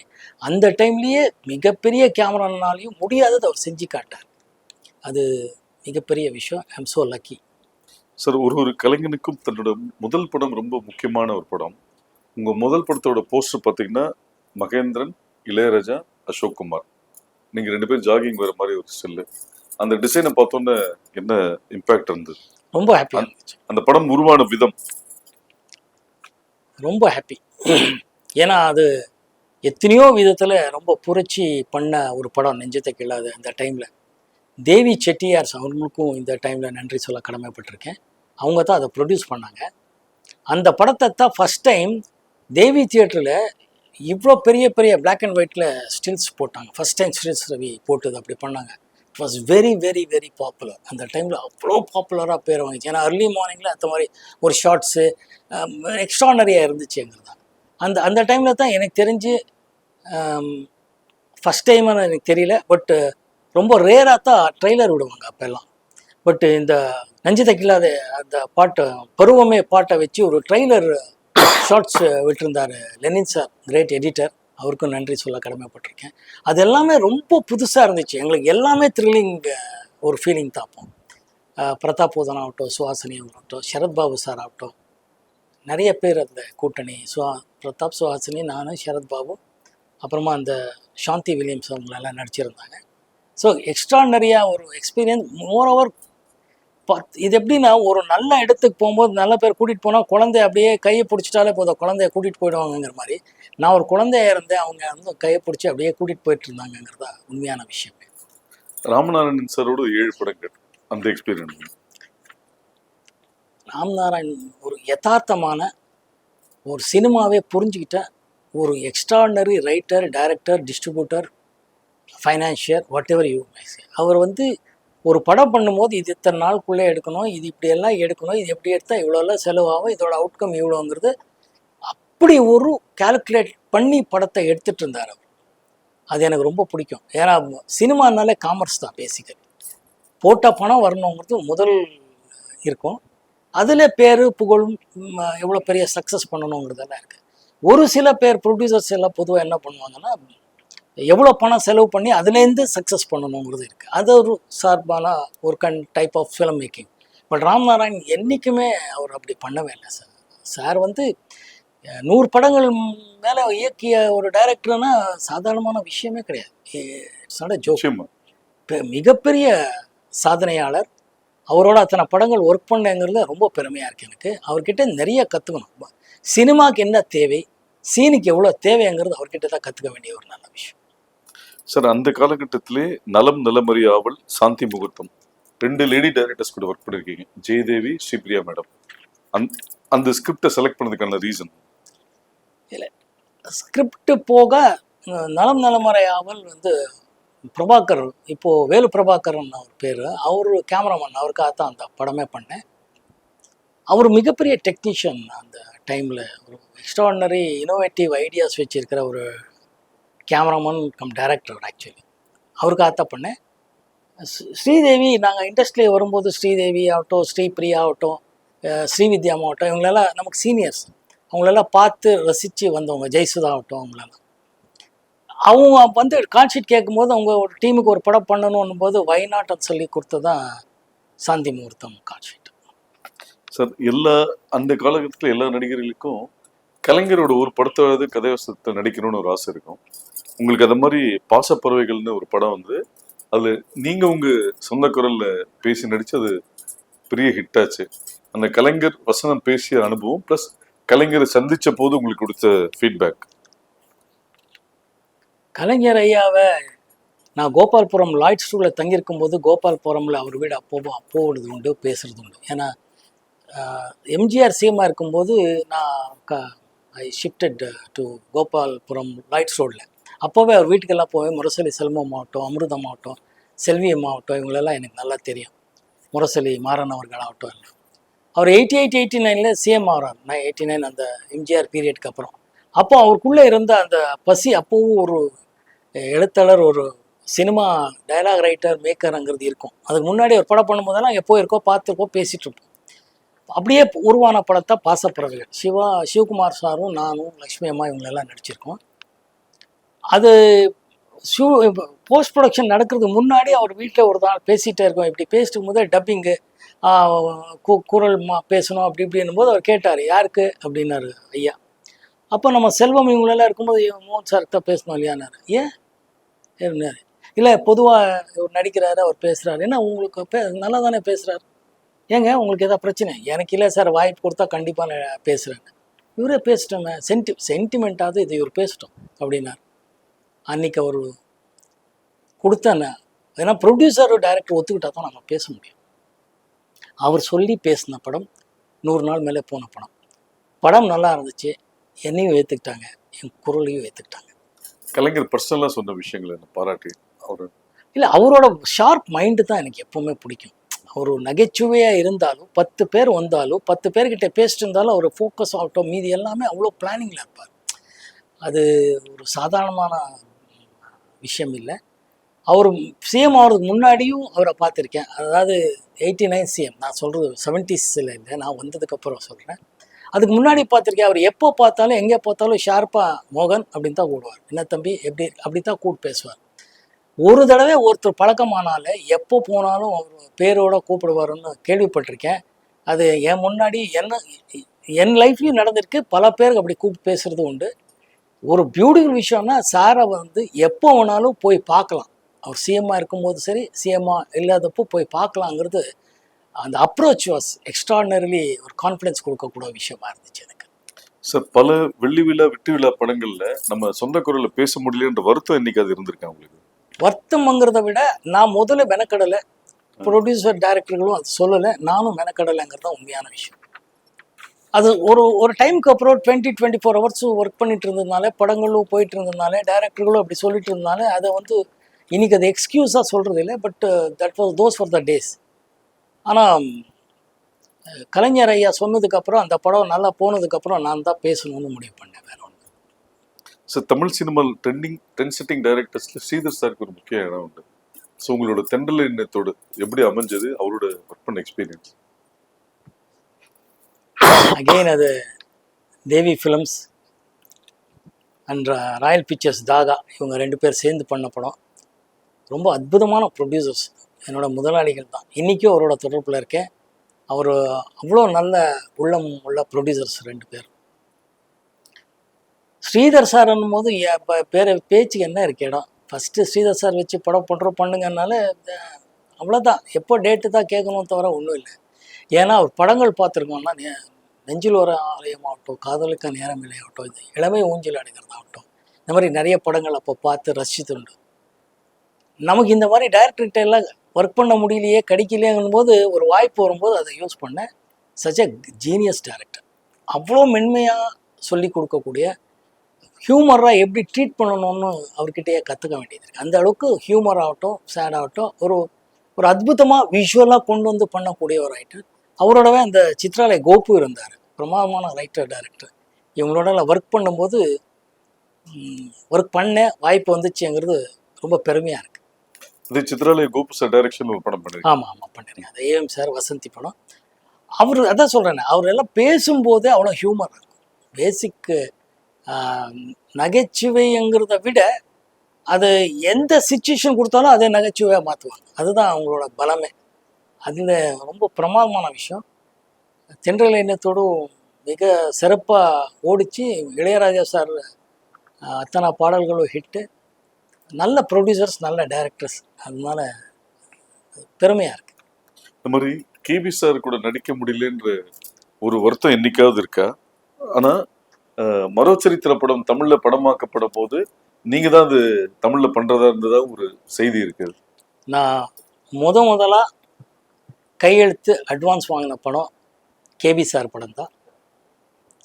அது மரோச்சரித்திரம் என் தமிழில் பண்ணணும்னு சொல்லி பெங்களூரில் நான் இருக்கும்போது பிரபு ஃபிலிம்ஸுங்கிறது மரோச்சரித்திரம் ரிலீஸ் பண்ண டிஸ்ட்ரிபியூட்டர்கிட்ட கேட்டு என் நம்பரை பிடிச்சி என்ன பார்க்க சொன்னார். நான் இங்கே வந்து பார்த்தேன். இந்த மாதிரி ஒரு 2-3 மீட்டிங் முடிஞ்ச பிறகு நீ வந்தால் கரெக்டான ஆளுன்னு கேபி சார் நினச்சதுனால அரங்கன் அட்வான்ஸ் கொடுத்தார். அவர் பையன் இன்றைக்கும் இருக்கான். எங்கேயாவது பார்த்தீங்கன்னா அவர் சொல்லுவார், என்னோடய அட்வான்ஸ் இன்றைக்கும் உங்கள் கையில் இருக்குன்னு. அந்த மாதிரி அட்வான்ஸ் வாங்கின படம் அதுதான். ஆனால் அவர் பண்ணுறதுக்கு கொஞ்சம் டிலே ஆச்சுங்கிறதுல அவர் டைம் கொடுத்தாரு. அந்த டைமில் நான் Kizhakke Pogum Rail Telugu, another great legendary director Bapu sir direct பண்ணுறது தான், தெலுங்கு படம் நடிக்கிறதுக்கு என்ன கூப்பிட்டாங்க. நான் போய் நடிச்சிட்டு வர, இங்கே ஷூட்டிங் எல்லாம் பிளான் பண்ணிட்டு இருந்தார். அப்போது வந்ததும் என்னை தேடுறாரு கேஷுவலாக, எங்கே மோகன் எங்கேனாரு. இங்கே தான் இருக்கான்னு பார்த்தா நான் ஜாலியாக ஒரு மாதிரி எல்லாரும் மத்தியில் நிற்கிறேன். என்னன்னா டோட்டல் மீசையும் மொட்டையும் அடிச்சிருந்தேன். மொட்டை தலை ஷேவ் பண்ணி மீசி எடுத்திருந்தேன். அந்த கிழக்கே போகும் தெலுங்குல ஒரு சீனில் கழுதை மேலே கூட்டிகிட்டு போகும்போது தலையெல்லாம் ஷேவ் பண்ணி, அதுதான் அந்த படத்தோட ஃபினிஷிங் ஷாட்டாக எடுத்து அனுப்பிச்சிட்டாரு. நான் வந்துட்டேன். இப்போ தான் பார்த்து கோச்சிட்டு கண்ணா பின்னான்னு திட்டுறாரு. எவன்டா இதெல்லாம் ஷேவ் பண்ண சொன்னேன். நான் நோ சார், பாப்பு சார், கிழக்கே போகும் ரைட் சார், தெலுங்கு சார், தூர்ப்பு வெள்ளை சார் அப்படிலாம் சொல்கிறேன். அதெல்லாம் இருக்கட்டும். அப்படி இல்லை சார், தட் டாங்கி சீன் சார்ன்ற. இப்போ தான் இத்தனை நாளாக பிளான் பண்ணி படம் பண்ணோன்னு பிளான் பண்ணால் இப்போ அப்படின்னு ஒரு கெட்ட வார்த்தையிலலாம் திட்டி முடி வரணுமே சார் என்ன அப்படியே சும்மா அப்படி இப்படி சுற்றி சுற்றி நடந்துட்டோம்னு சொன்னார். கொஞ்சம் போஸ்ட்போன் பண்ணுவோம், இந்த படம் அப்புறமா பண்ணுறேன் நான், அந்த பேர் முடி வளரட்டும் அதுக்கப்புறம் ஷூட் பண்ணலாம்டா, இப்போ படம் பண்ண வேண்டாம்னு நிறுத்தி போஸ்ட்போன் பண்ணார். அந்த டைமில் Padmini Kolhapure was supposed to do Saritha's role, everything was fixed. அரங்கண்ணால் தான் மரோச்சரித்ரா பண்ண ப்ரொடியூசர் தான் தமிழையும் எடுக்கிறதா இருந்துச்சு. அந்த போஸ்ட்போன் பண்ண டைமில் ஒரு 6 மாதத்து வரணும் முடியெல்லாம் கரெக்டாக வளரணுன்ற டைமில் ஒரிஜினல் மரோச்சரித்ரா தெலுங்கு வெர்ஷனை released in Tamil Nadu and it was a super duper hit. அதனால் இப்போ எடுக்க வேண்டாம் கொஞ்ச நாள் ஆகட்டும் அப்படின்னு சொல்லும்போது தான் அவங்க சொல்லி தான் நெஞ்சத்துக்கு இல்லாத ஹீரோக்காக மகேந்திரன் சார் தேடிட்டு இருக்காருன்னு அனந்து சாருக்கு நியூஸ் போய், அனந்த் இந்த மாதிரி நம்ம பண்ண வேண்டிய ஒரு பையன் இப்போ ஒரிஜினல் மரோச்சரித்ரா ரிலீஸ் ஆனதுனால பண்ண மாட்டோம், இப்போ வேணும்னா யூஸ் பண்ணுங்கள், நாடகம் இதுலலாம் பண்ணியிருக்காங்க அப்படின்னு சொல்லி என்னை பற்றி சொன்னதாகவும் அப்படி என்னை பார்த்து கூப்பிட்டதாக நெஞ்சத்தை கீழாத வந்து அந்த டைம்ல இருந்து கிட்ட சிந்து பைரவி, அக்னி சாட்சி வரைக்கும் படங்கள் கேட்டிருக்கிறது உண்மை. பட் அன்ஃபார்ச்சுனேட்லி பயணங்கள் முடியுது அந்த டைம்லலாம் நான் ஓவர் பிஸி ஆகும்போது அவர் கூப்பிடுற நாட்கள் அவ்வளோ நாட்கள் என்னால் கொடுக்க முடியல. ஒவ்வொரு தடவையும் போகும்போது சாரி சார் தப்பாக நினைக்காதீங்க சார், அந்த புது டைரக்டர் அந்த புது ப்ரொடியூசர் கால் ஷீட் கொடுத்துருக்கேன்னா கடைசியில் நீ என்னைக்கு இருந்தாலும் யூ ஆர் மை ஆக்டர் கோ அப்படின்னு சொல்லி ஆசீர்வாதம் பண்ணி அனுப்புவார். இந்த படம் பேர் என்ன? எந்த படம்? மறுச்சரித்திர தமிழ்ல வைக்கிறதா இந்த படம் பேர் அலைகள் எழுதிய கவிதை. சார் நீங்க ஒரு ஒரு பக்கம் பிஸியான ஹீரோ, பேரலி கெஸ்ட் ரோல்ஸும் நிறைய பண்ணிருக்கும் போது ராகவேந்திரா படத்துல கெஸ்ட் ரோல் பண்ணதுக்கான ரீசன் ரஜினி சாரோட 100வது படம்ன்றதுனாலயா இல்ல நீங்க பேசிக்கலி ராகவேந்திர பக்தர்ன்றதுனாலயா? முதல் காரணம் ராகவேந்திர சுவாமி பக்தன்.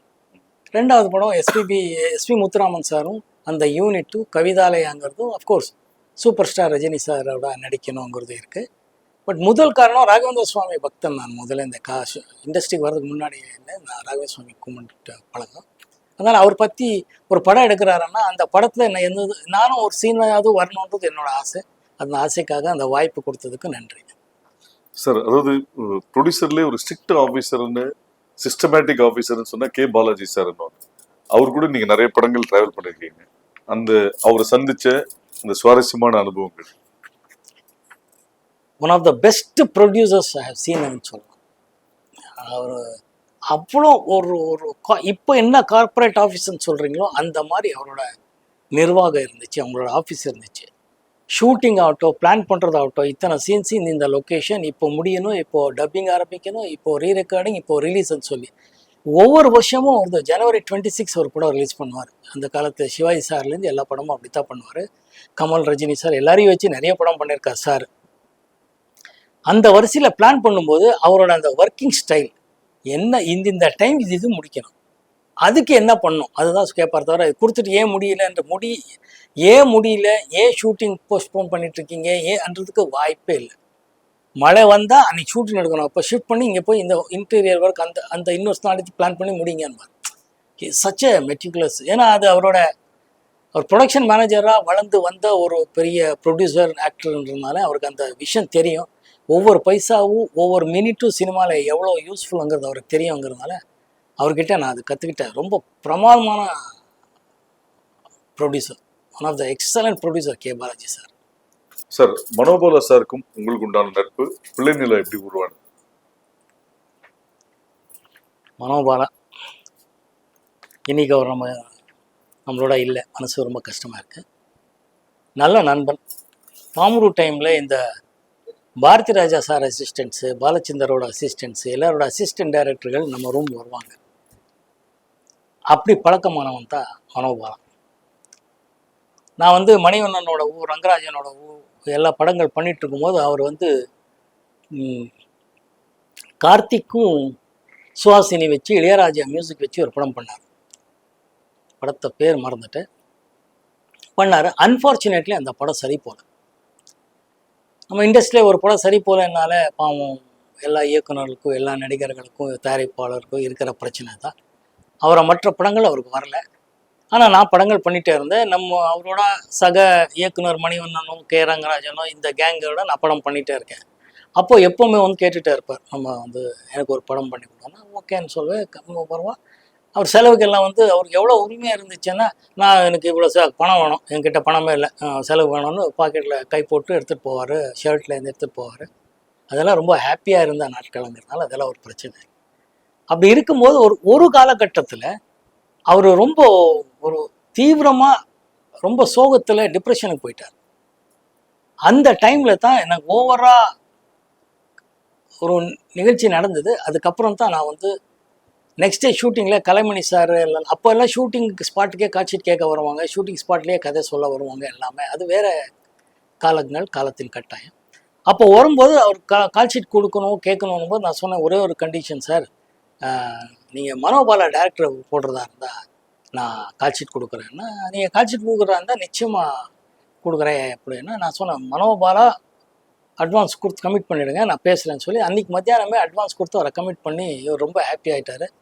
அப்போ நைட்டாக படம் பண்ணணும், நைட்டாக நான் தான் ஷூட்டிங் என்னால் நடிக்க முடியும், அப்போதைக்கு இமீடியட்டாக கொடுக்கணுன்னா ஒரு கதை உருவாக்கும் போது 2 கதை சொன்னார். அதில் தான் உருவாகின படம் பிள்ளை நிலா.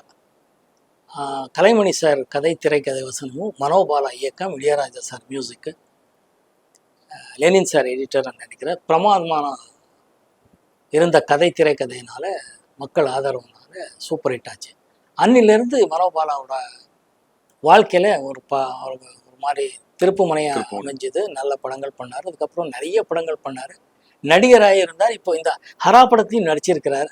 அன்ஃபார்ச்சுனேட்லி அவர் நம்மளோட இல்லை, அவ்வளோதான். ராமதாஸ் சார், ஆயிரம் பூக்கள் மலரட்டும், அவர் இவங்களோட நல்லா படம் பண்ணும்போது அசிஸ்டன்ட் டைரக்டராக வந்தவர், ரைட்டராக இருந்தவர். அப்போ பேசும்போதெல்லாம் ஒரு நல்ல கதைகள் இருந்து சொல்லுவாங்க, எந்தெந்த கதை பிடிக்கும் போது உருவான படம் தான் ஆயிரம் பூக்கள் மலரட்டும். கோவை தம்பி சார் பேனரில் பண்ண முடியறதுக்கு ஒரு வாய்ப்பு கிடைச்சிது.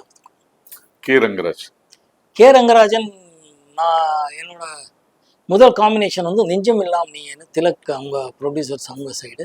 சங்கர் கணேஷ் சார் மியூசிக்கு, நானும் ராதா பூர்ணிமா இவங்களெல்லாம் நடித்தோம். பிரமாதமாக போச்சு. சாங்ஸ் ஒரு சூப்பர் ஹிட், நல்லா போச்சு. அதுக்கப்புறம் உருவான படம் தான் செல்வராஜ் அவர் கதை திரைக்கதை வசனத்தில் மதர்லேண்ட் ஃபீச்சர்ஸ் கோவை தம்பி சார் ப்ரொடியூஸ் பண்ணார், இளையராஜா சார் மியூசிக்கு. உதயகீதம் ரொம்ப நல்லா போச்சு. வல்லபன் அவருக்கு நம்ம கதா இலக்கில் இருந்த மிகப்பெரிய ரைட்டர். கோவை தம்பி சாருக்கும் வலதுகையாக இருந்தவர், ரங்கராஜன் சாருக்கும் ஒரு வலதுகையாக இருந்தவர். அதுக்கப்புறம் பாடுநிலாவை பண்ணேன், அதுக்கும் வல்லபன் இவங்களெல்லாம் ரொம்ப ஹெல்ப் பண்ணாங்க. உதயகீதம் வந்து ஆர் செல்வராஜ் எழுதின கதை திரைக்கதை வசனம், ரொம்ப பிரமாதமான கதை திரைக்கதை அமைஞ்சு படமாக உருவானது. அதுக்கு வந்து பாடுநிலாவே அகைன் இளையராஜா சார் காம்பினேஷனில் படம் பண்ணேன். அதுக்கு ஒரு வாய்ப்பு கிடைச்சது. உங்களோட முதல் 500வது நாள் படம் ஆர் சுந்தரராஜனுக்கு முதல் படம், அந்த காம்பினேஷன் பல சக்சஸ் கொடுத்துருக்கு. சுந்தரராஜன் சார் பற்றி. ஆர் சுந்தரராஜன் சார் வந்து ஒரு சூப்பர் ஃபீல் பண்ணக்கூடிய ஒரு ரைட்டர், டைரக்டர். அவர் வந்து இப்போ என்ன யோசிக்கிறாருங்கிறத விட ஒரு மென்மையாக எவ்வளோ விஷயத்த எவ்வளோ சுருக்கமாக சொல்லக்கூடிய திறமைசாலி. அவர் எவ்வளோ சுருக்கமானா ஒரு சீன்லேயே 2 சீன்லேயே கதையோட கருவை அப்படியே கரெக்டாக சொல்லக்கூடிய, இல்லை கனெக்ட் பண்ணக்கூடிய ஒரு திறமைசாலி. அண்ட் எக்ஸ்ட்ரானரி மியூசிக் சென்ஸ் இருக்குது அவர்கிட்ட. இளையராஜா சார் அவர் காம்பினேஷனில் அவ்வளோ சூப்பர் ஹிட் பாடல்கள் கொடுத்துருக்காரு. தேவா சாரோடவும் காம்பினேஷனில் சூப்பர் ஹிட் பாடல்கள் கொடுத்துருக்காரு. பயணங்கள் முடியுது இல்லை, முதல்ல வந்து என்கிட்ட கதை சொல்லி பண்ணும்போது இளையராஜா சார் மியூசிக் முன்னாடியே அவர் வந்து என்கிட்ட கதை சொன்னார். நம்ம ரொம்ப கிளிஞ்சல்கள் படம் அப்போ நான் நடிச்சிட்டு இருந்தேன். அதுக்கப்புறம் அவர் நான் நடிக்கிறதா இருக்கு. அப்புறமா வந்து அவர் இளையராஜா சார் மியூசிக் எல்லாம் பண்ணதுக்கப்புறம் பார்த்தா எனக்கு பதிலாக வேற நடிக்கிறார், வேற ஆள் நடிக்கிறாரு, வேற ஒரு நடிகர் நடிக்கிறாரு, வேற புது பையன் நடிக்கிறாரு, நிறைய ஆப்ஷன்ஸ் வந்துட்டுருக்குன்னு எனக்கு தகவல் கொடுப்பாங்க. நான் ஆண்டவனோட செயலுங்கிறதுல இருப்பேன். அப்புறம் பார்த்தா என்னையே நடிக்க கூப்பிட்டாங்க. அது எனக்கு வந்த பெரிய வாய்ப்பு, எக்ஸ்ட்ரானரி. அதுக்கப்புறம் தான் நான் கேள்விப்பட்டது, எனக்கு தெரியாது, சுதாகர் நடித்து கேலி சித்திரங்கள்ங்கிற படம் வந்து கதை திரைக்கதை வசனம் ஆர் சுந்தரராஜன் அவர்கள், இதே கதை பாலுங்கிறவர் இயக்க வேண்டிய ஒரு படம். அன்ஃபார்ச்சுனேட்லி படம் நின்று போய் ஏதோ பிரச்சனையில் நின்று போச்சுன்னாங்க. அதுக்கப்புறம் இவரே எழுதி கொஞ்சம் கரெக்ட் பண்ணி இந்த படத்தை நானே டைரக்ட் பண்ணுறேன்னு சொல்லும்போது கோவை தம்பி, அரங்கநாயகம் சார் இவங்களெல்லாம் சேர்ந்து படம் ப்ரொடியூஸ் பண்ணாங்கன்னுட்டு. எக்ஸ்ட்ரானரி ஃபிலிம் அது. இன்றைக்கி பார்த்தாலும் அவ்வளோ ஃப்ரெஷ்ஷாக இருக்கும். ஒரு மிடில் கிளாஸ் பசங்களோட கதைகள், அங்கே அவங்களுக்குள்ளே நடக்கிற ஒரு லவ் மேட்டர் ஆகட்டும், அதுக்கப்புறம் அந்த எமோஷன் எப்படி கொண்டு போகிறதுங்கிறதெல்லாம் சூப்பராக பண்ணியிருக்காரு. அவர் எல்லா கதையும் எல்லா படங்களும் அப்படி தான் ஒரு மென்மையாக எப்படி கரெக்டாக சொல்லி ஆடியன்ஸை ரீச் பண்ண வைக்கிறோங்கிறது கோல் அடித்த டைரக்டர் ஆர் சுந்தரராஜன் அவர்கள். சார் 82 ஜனவரி 26ல வாழ்வே மாயம், பிப்ரவரி 26 82ல பயணங்கள் முடிவதில்லை. 2 படத்துலையுமே ஹீரோவுக்கு கேன்சர், 2 படத்துலயும் எல்லா பாட்டுமே ஹிட். இது எப்படி நீங்க பாத்தீங்க? 2 ஹீரோங்களுக்கு படத்தில் கேன்சர், பட் 2 ப்ரொடியூசர்ஸும் ஹாப்பி, மக்களும் ஹாப்பி. இல்லை நம்ம வரும்போதே மிகப்பெரிய பேனராக இருந்தால் கே பாலாஜி சார், லெஜெண்டரி உலகநாயகன் கமல் சாரும் ஸ்ரீதேவி ஸ்ரீபிரியா இவங்க காம்பினேஷனில் வாழ்வே மாயம். அஃப்கோர்ஸ் கங்கைமரன் சார் மியூசிக்னு நினைக்கிறதுக்கு. ஆனால் எல்லா பாடல்களும் ஹிட்டு. அது அவர் வழக்கமாக ரிலீஸ் பண்ணக்கூடிய டேட்லேயே அவர் தான் ரிலீஸ் பண்ணணும், கே பாலாஜி சார். அந்த மாதிரி ஜனவரி 26 பண்ணார். எங்களுக்கு ஒரு 4 வீக்ஸ்க்கு அப்புறம் ரிலீஸ் பண்ணக்கூடிய ஒரு வாய்ப்பு வந்தது. ரிலீஸ் பண்ணோம். அந்த படமும் ஹிட்டு, இந்த படமும் சூப்பர் ஹிட்டு. அது மக்கள் ஆதரவு தான். அதுலேயும் பாடல்கள் ஹிட்டு, இதுலேயும் பாடல்கள் ஹிட்டு. இதுலேயும் சீன்ஸ் எல்லாரும் ரசித்தாங்க, அதுலேயும் ரசித்தாங்க. ஹீரோக்கு ஒரு கேன்சருங்கிறது தவிர மீதி எல்லாமே வித்தியாசமாக வேறு வேறு சீன்ஸு. மக்கள் அதனால தான் ரசித்தாங்கன்னு நான் நினைக்கிறேன். எக்ஸ்ட்ராடனரி ஃபிலிம்ஸ் ரெண்டுமே பெரிய டெக்னிக்கல் லெவலில் ப்ரொடக்ஷன் குவாலிட்டியாக பெரிய லெவலில் வாழ்வே மாயம் இருந்துச்சு. இது எவ்வளோ தேவையோ அவ்வளோ கரெக்டாக ஆர் சுந்தரராஜன் அவர்கள் கரெக்டாக பண்ணி வச்சுருந்தார். கோவை தம்பி எவ்வளோ செலவோ அவ்வளோ கரெக்டாக பண்ணியிருந்தார்.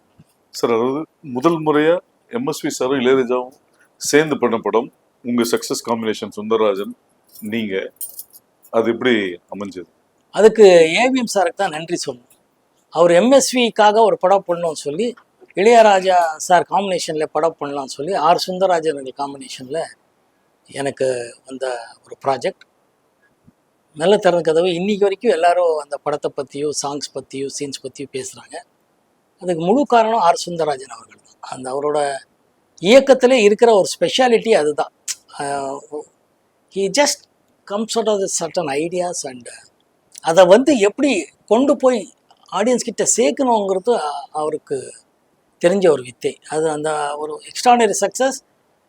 எம்எஸ்வி இளையராஜா சார் பண்ண முதல் படத்தில், காம்பினேஷனில் பண்ண முதல் படத்தில் நான் இருக்கேங்கிறது எனக்கு ரொம்ப பெருமை, கர்வமாக இருக்கும். மணிவண்ணன் சார் கூட பல சக்ஸஸ்ஃபுல், அவர் கூட இந்த டிராவல். மணிவண்ணன் மாதிரி ஒரு டேலண்டட் டைரக்டரை அறிமுகப்படுத்துறதுக்கு எனக்கு ஒரு வாய்ப்பு கிடைச்சதுக்கு நான் இறைவனுக்கு தான் நன்றி சொல்லணும். அவர் இதே தான் பாரதி ராஜா சார் படத்தில் இருந்து ஒர்க் பண்ணி அவர் இண்டிபெண்டன்ட் டைரக்டர் ஆகணும் போது இதே பாம் குரூப் மீட் பண்ணுற பழக்கங்கள்னு சொன்னேன். நான் நடிகராகவும் இவங்களெல்லாம் பட்டிங் டைரக்டர்ஸாக மீட் பண்ணுற ஒரு இடமா இருந்துச்சு. அப்போ அவருக்கு இருக்கின்ற ஒரு ஷார்ப்னஸ், ஒரு டயலாக் சொல்கிறதாகட்டும், ஒரு பசியில் ஒரு சீன் சொல்கிறதாகட்டும், சீனை மாற்றி சொல்கிறதாகட்டும், எல்லாமே மணிவண்ணன் கட்டிக்காரன். அதில் ரொம்ப பெருமைப்படுற அளவுக்கு இருக்கும். ஷாக்கிங்காக இருக்கும் அவர் சொல்கிற சீன்ஸ் ஆகட்டும், எப்படி கரெக்டாக பண்ணுறாரு பேசுகிறாருங்க.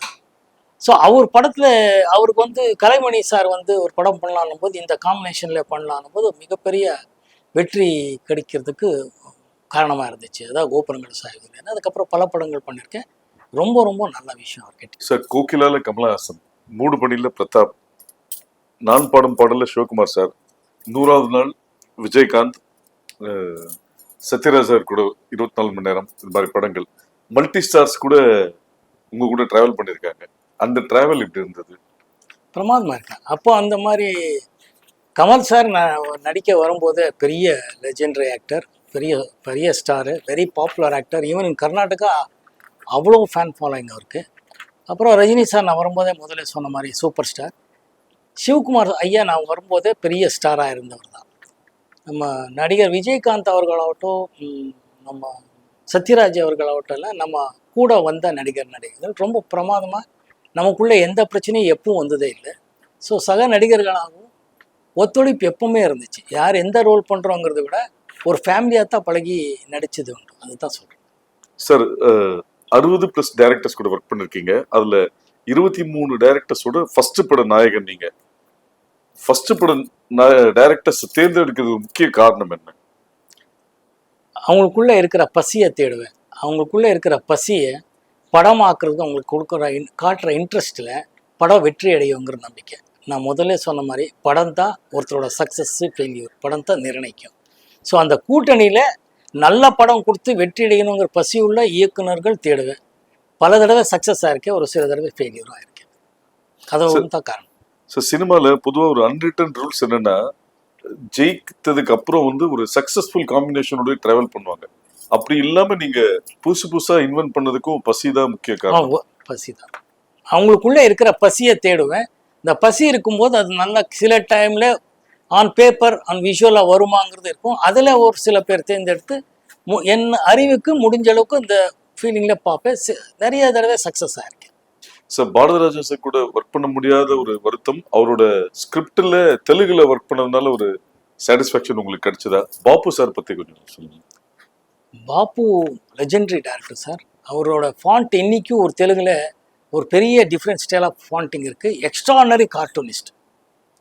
அவரு முதல் நாள் ஷூட்டிங் போகும்போதே நான் சொன்னேன், சார் எனக்கு தெலுங்கு அவ்வளோ தெரியாது, கற்றுக்க ஆசைப்பட்றேன், ஏதாவது தவறாக பேசினா நீங்கள் தான் மன்னிக்கணும், அப்போ தான் நான் பேசி தான் கற்றுக்க முடியும்னு. ஓகே, நான் அன்னிலேருந்து அவர் என்னை ஒரு ஸ்டூடெண்ட்டாகவே ஏற்றுக்கிட்டார். அவர் ஒரு ஸ்கிரிப்டில் எழுதுனா டைலாக்ஸ் இங்கே இருந்தால் பக்கத்தில் அப்படியே எந்த லென்ஸு எப்படிங்கிற கார்ட்டூனில் எழுதி வச்சுருவார். எக்ஸ்ட்ரானரி ஃப்ரேமிங் இருக்கும். இன்னைக்கு வரைக்கும் தெலுங்கு ஆடியன்ஸில் நீங்கள் பாப்பு சார்ன்னா அவ்வளோ மரியாதை கொடுத்து பேசுவாங்க. நான் பாப்பு சார் படத்தில் நடிச்சிருக்கேன்னால எனக்கு மேலே அவ்வளோ மரியாதை கொடுக்குறாங்க. ஏன்னா அவ்வளோ பெரிய ஜீனியஸோட நடிக்கிறதுக்கு எனக்கு ஒரு வாய்ப்பு வந்தது பெரிய விஷயம். இளையரா இன்னொன்று அதில் ரொம்ப முக்கியமான விஷயம் சொல்லணும். எஸ்பிபி சார் முதலாக இசையமைச்ச படம் தூர்ப்பு வெள்ளையரை. மிகப்பெரிய காட் இஸ் கிரேட், கடவுளுக்கு தான் நன்றி சொல்லணும். அவர் ஃபஸ்ட்டு டைம் பெரிய சிங்கர் முதல் தடவை மியூசிக் டைரக்டர் ஆனது இந்த பாப்பு சார் படம் கிழக்கிய போங்குறாய். எல்லா பாட்டும் இங்கே சூப்பர் ஹிட். அதை நான் கொடுத்து வச்சேன். சார், சில டைரக்டர்ஸ் பேர் சொல்கிறேன், அது சொன்னோன்னே ஒரு உங்களுக்கு இருக்கிற மெமரிஸ். கிளிஞ்சல்கள் துறை. பசி படத்துக்கு அப்புறம் பசியோட வெற்றி கொடுக்கணுங்கிற ஒரு வெறித்தனமாக நடந்துக்கிட்டா ஒரு சூப்பர் ஹிட் கொடுத்தப்பா டைரக்டர். சைலண்ட்ல போட்டு Malayalam Sankaran Nair. Great legendary director. அவரோட ஒர்க் பண்ணதே பெரிய விஷயம். அந்த படத்தில் ஒர்க் பண்ணதுனால லெஜெண்டரி ஆக்டர் பிரேம் நசீரோட ஒர்க் பண்ணுறதுக்கும் சாரதம்மாவோட நடிக்கிறதுக்கு ஒரு வாய்ப்பு கிடைச்சிது. ரொம்ப happy. Singeetam Srinivasan. Extraordinary sense of humour. முதலேருந்து அவர் சொக்கோக்கிறதுங்கிற தெலுங்கு படத்துக்கு அப்புறம் இயக்கிய டியூல் ரோல் நடித்த படம் கந்தர்கோலம். நான் அதை அவர் தான் இயக்கினார். ஒர்க் பண்ணுறது கற்றுக்கிறதே பெரிய விஷயம். அவர் அப்படி ஒரு காமெடி, அப்படி ஒரு சென்ஸ் ஆஃப் ஹியூமர் இருக்கும். சொல்லும் போதே மோன் அப்படின்னு ஆரம்பிப்பார். Extraordinary genius soul. Jandhyala. Telugu audience கிட்டே கேட்கணும் நீங்கள். ஜஞ்சாலான் one of the fantastic writers. இன்னைக்கு வரைக்கும் அவர் படம் ரெஃபரன்ஸ் இல்லாமல் இருக்கவே இருக்காது. அவர் படங்களில் என்னை கூப்பிட்டு என்னை நடிக்க வச்சதுக்கு நான் கடவுளுக்கு நன்றி சொல்லணும். அந்த படத்தோட காம்பினேஷன்ஸில் அவர் அன்னைக்குள்ள அந்த ஒரு காமெடியை எப்படி திரைக்கு கொண்டு வர்றது, எப்படி அப்டேட் பண்ணுறதுன்னு அவர் எழுதும் போது தான் தெரியும். Extraordinary writer Jandhyala sir. Dorai Bhagwan. Beautiful film makers in Kannada. நான் ரொம்ப இஷ்டப்பட்டு அவங்க படத்தில் நடிச்சிருக்கேன். அகெயின் ஒரு ஹீரோ ஒரு படத்தில் வந்து சங்கர் நாகர் இருந்தார். நான் அவரோட தம்பியாக நடித்தேன். ரொம்ப ஹாப்பி. இன்னொரு படம் ஜெய் ஜெகதீஷ் நடித்தார். அவருக்கு ஃப்ரெண்டாக காலேஜில் நடித்தேன். 2 படமும் பெரிய ஹிட் படம். ரொம்ப நல்ல director. Very scheme, very well plan பண்ணி இயக்கிக்கிற டைரக்டர். அவங்களுக்குள்ளேயே 2 பேர் என்ன, ஒருத்தர் இந்த எப்படி கேமரா வசனம் சொல்கிறாரோ, இன்னொருத்தருக்கு டோட்டல் ப்ரொடக்ஷன் பார்த்துட்டு டைரக்ஷனுக்குள்ளே எப்படி வருதுங்கிறது அவங்கள பார்த்தா கற்றுக்கிட்டேன். Venkat sir. Beautiful writer. Again அவரோட ட்ராமா தான் பண்ணோம். ட்ராமாவாக ரொம்ப நல்லா இருந்தது. அப்படியே ஸ்க்ரீன் மேலே கொண்டு வந்தார். சிவி ராஜேந்திரன். சிவி ராஜேந்திரன் என்ன சொல்ல, நாங்கள் அவர் படம் பார்த்து வளர்ந்த ஆள். அவரோட கலாட்டா கல்யாணம் இன்னும் அப்படி கண் முன்னாடி நிற்கிது. அவரோட ஒர்க் பண்ணுறதுக்கு நான் கொடுத்தவங்கிறது தான் சொல்லணும், கொடுத்து வச்சவங்கிறதா. அகெயின் சிவி ஸ்ரீதர் ஸ்டூடெண்ட் மாதிரி அவரோட பிளானிங், அவரோட விஷயங்கள் எல்லாம் ரொம்ப இன்ஸ்பைரிங்காக இருக்கும். கேஎஸ் பிரகாஷ் ராவ். பெரிய ஜீனியஸ் பற்றியெல்லாம் நம்ம பேசுகிற அளவுக்கெல்லாம் ஒன்றும் வளரலைங்க இன்னும். He was such a legendary director. ரொம்ப லெஜெண்டரி, அதெல்லாம் சான்ஸ் சொல்கிறேன். KN Subbu. KN Subbu SPT films. Panchu Arunachalam சாரோட பிரதர். ரொம்ப ஆனஸ்ட்டாக சின்சியராக ஒர்க் பண்ணணும், சின்சியராக படம் நல்லா வரணும், கரெக்ட் விலைக்கு விற்கணும், கரெக்டான்றதுல ரொம்ப நல்லா இருந்தார். அவர் புதுசாக ஒரு மியூசிக் டைரக்டர் சிவாஜி ராஜாங்கிறவர் அறிமுகப்படுத்தினார். ஆல் சாங்ஸ் ஒரு சூப்பர் ஹிட் அன்னைக்கு. ரொம்ப பெருமையாக இருக்குது. என்சி சக்கரவர்த்தி அகெயின் சிவி ஸ்ரீதர் யூனிட்டில் வந்த ஒரு ஆள். ரொம்ப ஹாப்பியாக இருந்துச்சு படம் பண்ணுறதுக்கு. கோகுலகிருஷ்ணன் அவர் ஒரு இயக்கின முதல் படம் தான் அர்ச்சனை பூக்கள். ஆக்சுவலி நல்ல ரைட்டர். இளையராஜா சார் கேங்லேருந்து வந்தவர். ரொம்ப மண் வாசனையை தெரிஞ்சவர். அதனால தான் அர்ச்சனை பூக்கள் படம் முடிஞ்சது. ரொம்ப நல்ல பாடல்கள், ஒரு நல்ல வாய்ப்பு எனக்கு. ஜெயராம் ரெட்டி கன்னட படம். ஆமாம், அது ஒரு நல்ல எக்ஸ்பீரியன்ஸ் தான் எனக்கு. Rajamani Visu sir brother. ம். எக்ஸ்ட்ரானரி மனுஷன். அந்த 4 பேருக்கு நன்றிங்கிறது ஒரு எக்ஸ்ட்ரானரி ட்ராமா. ஆக்சுவலி அந்த ட்ராமா பார்த்துட்டு படம் பண்ணணும்னு ஆசைப்பட்டேன். ரொம்ப நல்ல ட்ராமாவே, ரொம்ப நல்ல சினிமாவை எடுத்துகிட்டு இருந்தார். அன்ஃபார்ச்சுனேட்லி கொஞ்ச நேரத்துக்கு அப்புறம் அவர் காலமாயிட்டார். அதுக்கப்புறம் சோமுங்கிறவர் தான் அந்த படத்தை முடித்தார். ரொம்ப பியூட்டிஃபுல்.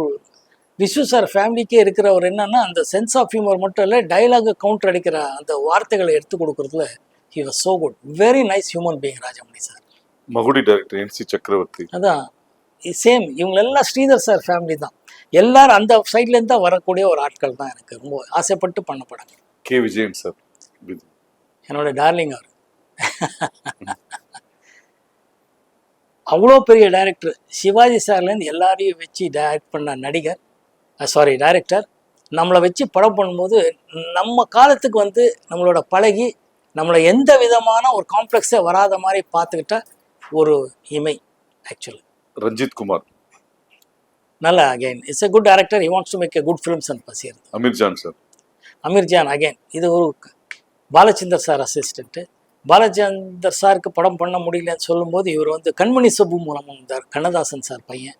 அவருக்காகத்தான் இந்த படம் பண்ணேன். Beautiful experience, beautiful man. மோகன் டைரக்டர் மோகனுங்கிறவர் கிரேட். தேவராஜ் மோகன் காம்பினேஷனில் வந்த மோகன் சார் தான். இந்த படம் வந்து வெண்ணெய் மூர்த்தி சார் வந்து அவர் கூட்டணியில் பண்ண படம் தான். அவருக்காகத்தான் படம் பண்ணேன். ரொம்ப நல்ல எக்ஸ்பீரியன்ஸ். அவரோட படங்களில் நடந்த விஷயங்களெல்லாம் கேட்டு மகிழ்ந்துட்டேன். எம்ஜிஆர் சார் கூட பண்ண ஜெகநாதன் சார். அவர் ரொம்ப எப்பவுமே எம்ஜிஆர் சார் கொடுத்த வாட்ச்னு அந்த வாட்ச் காட்டிகிட்டே இருப்பார். ரொம்ப பங்க்சுவலாக இருப்பார். ரொம்ப டிசிப்ளினாக இருந்த ஒரு டைரக்டர். அவரோடலாம் ஒர்க் பண்ணதே எனக்கு ரொம்ப பாக்கியமாக தான் இருந்துச்சு. கார்த்திக் ரகுநாத் அவரோட முதல் படம் அகெயின் அண்ணின்னு சொல்லி பண்ணோம். அது ஒரு ஹிந்தி படம் remake. K Balaji sir production. Extraordinary. அவரும் ஒரு நல்ல ரைட்டர், டைரக்டர். நல்ல படமாக தான் எடுத்து கொடுத்தார். அது வரைக்கும் ரொம்ப சந்தோஷமான விஷயம். R Krishnamurthy sir. R Krishnamurthy sir தான் பில்லா கிருஷ்ணமூர்த்தின்னு பேர். ரொம்ப பாப்புலர் டைரக்டர். அவரும் அப்படி தான். தேர் ஆல் ப்ரொடியூசர்ஸ் டைரக்டர்ஸ். ப்ரொடியூசர் சொன்ன டைமுக்கு முடிச்சு கொடுக்கணுங்கிறத ரொம்ப டிசிப்ளினாக ஒர்க் பண்ணக்கூடியது. அவங்களோட எல்லாம் ஒர்க் பண்ணுறதுக்கு எனக்கு ரொம்ப ஹாப்பியாக இருந்துச்சு. வம்சி தெலுங்கு படம். ரொம்ப இசைக்கு ஒரு கலர் கொடுத்த தெலுங்கு டைரக்டர். இளையராஜா சார் மியூசிக்கில் ஒரு நம்ம கார்த்திக் வச்சு ஒரு படம் பண்ணார். சூப்பர் படம் பண்ணியிருந்தார். அதுக்கப்புறம் தான் நான் அந்த படத்தை எனக்கு காமிச்சதுக்கப்புறம் தான் படம் பண்ணேன். ஆலாப்பனான்னு. Extraordinary songs. படமும் நல்லா எடுத்தார். நல்ல இயக்குனர், நல்ல விஷுவல் சென்ஸ் உள்ள ஒரு ஆள். எம்ஆர் பூபதி. பாலு மகேந்திரா சாரோட அசிஸ்டண்ட். ஒரு படம் நம்ம படத்துல எல்லாம் ஒர்க் ஒர்க் பண்ணி கொடுத்தேன். ரொம்ப நல்ல இயக்குனர். சக்தி கண்ணன் அகைன் மகேந்திரா சாரோட ஒர்க் பண்ணவங்க. சக்தியு கண்ணன் அவங்களுக்காகத்தான் ஒர்க் பண்ணது. ரொம்ப நல்ல. அது in fact lyric writer, dialogue writer. Actually Kannan அந்த படத்தில் ரொம்ப எக்ஸ்ட்ரானரி சாங்ஸ் எழுதியிருப்பார். நரசிம்மன் அப்படி ஒரு டியூன் பண்ணியிருப்பார். யாருக்கு அப்புறம் அவர் அந்த படம் பண்ணார். அவங்களுக்காகத்தான் பண்ணி கொடுத்தேன். ஏன்னா மகேந்திரன் சாரோட நான் ஒர்க் பண்ணும்போது வந்த இயக்குனர்கள் என்னோட நல்ல பழகின நண்பர்கள்ங்கிறதுக்காக அந்த ஒரு படம் பண்ணேன். Cameraman Dinesh Babu. Extraordinary cameraman Dinesh Babu. Shots பிரித்து கொடுக்குறதுலேருந்து எல்லாமே ரொம்ப நிபுணருங்கிறதுக்காக தான் அவர்கிட்ட ஒரு நல்ல டைரக்ஷன் பண்ணுற திறமை இருக்குங்கிறதுக்காக தான் அவரை வந்து டைரக்டர் ஆகிறதுக்கு எனக்கு ஒரு வாய்ப்பு கிடைச்சிது. ரொம்ப நல்ல டைரக்டர். ஹனிஃபா சார் இதுவும் அப்படி. அவர் மலையாளம் படம். கலைஞர் ஐயா ப்ரொடியூசர், பூம்புகார் ப்ரொடக்ஷனில் பண்ண வேண்டியது. இவங்களெல்லாம் ஒரு நல்ல விஷயம் என்னன்னா ஒரு படத்தை காமிச்சு அதை அப்படியே எடுக்கிறேன்னு சொல்லும்போது கரெக்டாக ஒரு ரீச் ஆகக்கூடிய விஷயத்துல எப்படி கொண்டு வர முடியுங்கிறது தெரிஞ்ச ஒரு technicians. I was so happy to work with. V Azhagappan, வழக்கம் நம்ம சுரேஷ் நதி ஆக்ட் பண்ண ஒரு சூப்பர் ஹிட் படம் பூக்களை பறிக்காதீர்கள். ஆமாம், அந்த படம் தான். ரொம்ப பெரிய டைரக்டர், ரொம்ப ஒரு தீவிரமாக கம்பீரமாக ஒரு மிலிட்ரி மேன் மாதிரி இருப்பார், அப்படியே பண்ணுவார். ஆனால் ரொம்ப நல்ல மனசு, தோற்றம் தான் அப்படி இருப்பார். ஸ்டார்ட் கேமரா சொல்கிறது அது இதெல்லாம். ஆனால் ரொம்ப இயல்பான ஒரு மனிதன், ரொம்ப பழகின நல்ல விஷயங்கள், நல்ல படங்கள். டிஎஸ் பாலகன், மாப்பிள்ளை சார் டைரக்டர். மதுசூதன ராவ். மாப்பிள்ளை டைரக்டர் சொல்லும்போது ஒரு விஷயத்த இங்கே சொல்ல, தேவர் ஃபிலிம்ஸ் மாப்பிள்ளை ப்ரொடக்ஷனில் தான் இது பண்ணோம் விசு சார் படம். அவர் வந்து டைரக்ஷன் பண்ணும்போது பேசுகிற விஷயங்கள் பண்ணதெல்லாம் அவர் குழந்தைக்கு சொல்லிக் கொடுக்குற மாதிரியே சொல்லிக் கொடுப்பார். அது ஒரு நல்ல விஷயமா இருந்துச்சு. மாப்பிள்ளை சார் விசு சாரோட பண்ண பெரிய பியூட்டிஃபுல் அனுபவம் எனக்கு. மதுசூதன ராவ் அகெயின் இவர் லெஜெண்டரி டைரக்டர். தெலுங்குல மதுசூதன் ராவ் அவ்வளோ பெரிய டைரக்டர். அது வந்து ஒரு ஹிந்தி படத்தோட ரீமேக் பண்ணோம். நல்ல அனுபவம் தான். ஜிஎம் குமார் சார் ஒரு மிக சிறந்த ஒரு கதாசிரியராக வந்தவர், நல்ல எழுத்தாளர். அவர் டைரக்ஷன் பண்ணும்போது ஃபஸ்ட்டு சொன்னார், இப்போ தான் என்ன தேவையை நான் எடுக்கிற ஆரம்பிச்சிருக்கேன் மோகன் சார். அது ரொம்ப நல்ல விஷயமா இருக்குது. வேலு பிரபாகரன் தான் கேமரா, எக்ஸ்ட்ரானரி டெக்னீஷியன் கூட்டணி அது. சார், ஸ்டில்ஸ் ரவி வந்து உங்கள் லைஃப்பில் உங்கள் கேரியரில் முக்கியமான ஆட்கள். அவர் எடுத்த சில ஃபோட்டோஸ் காமிக்கிறேன், அதோட மெமரிஸ். என்னோட குட் ஃப்ரெண்ட் ஆல்சோ. சொல்லுங்க. அவர் சொன்னது உங்களோட ஃபர்ஸ்ட் க்ளோஸ் அப் அவர் எடுத்தேன்னு சொன்னாரு. ஆமாம், அடடா, இது கப்பர் பார்க்கில் எடுத்தார். நானும் சுவாசினி நெஞ்சத்தை கீழாத ஷார்ட்ஸு. அந்த டே ஷார்ட்ஸ் எல்லாம் முடிச்சு அந்த லைட் வரும்போது எடுத்த ஷார்ட்ஸ் இது. அந்த அர்லி மார்னிங் ஷார்ட்ஸ் முடிக்கும் பிறகு எல்லாம் ஓடிட்டே இருந்தோம்னு சொன்னல, யூனிட்டாக ஓடி அந்த பிட்ஸ் எல்லாம் முடியும் போது இந்த ஷார்ட் எடுத்தார். ரொம்ப beautiful short. Thank you Ravi. Legendary director Sridhar sir. தென்றல் வந்து என்னை தொடும் பாட்டோட சீன்ஸ் ரொம்ப பிடிக்கும்.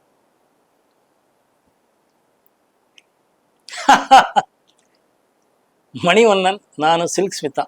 She is a very sweet girl. எப்படி நடிக்கிறதுக்கு ஒரு ஏதோ போஸ்க்கு ஸ்டில் ரவி சொன்னதுனால அவர் நடிக்க வந்து நின்றுட்டார் அங்கே. மணி என்னோட ஃப்ரெண்ட், நண்பன், இப்போ இல்லை.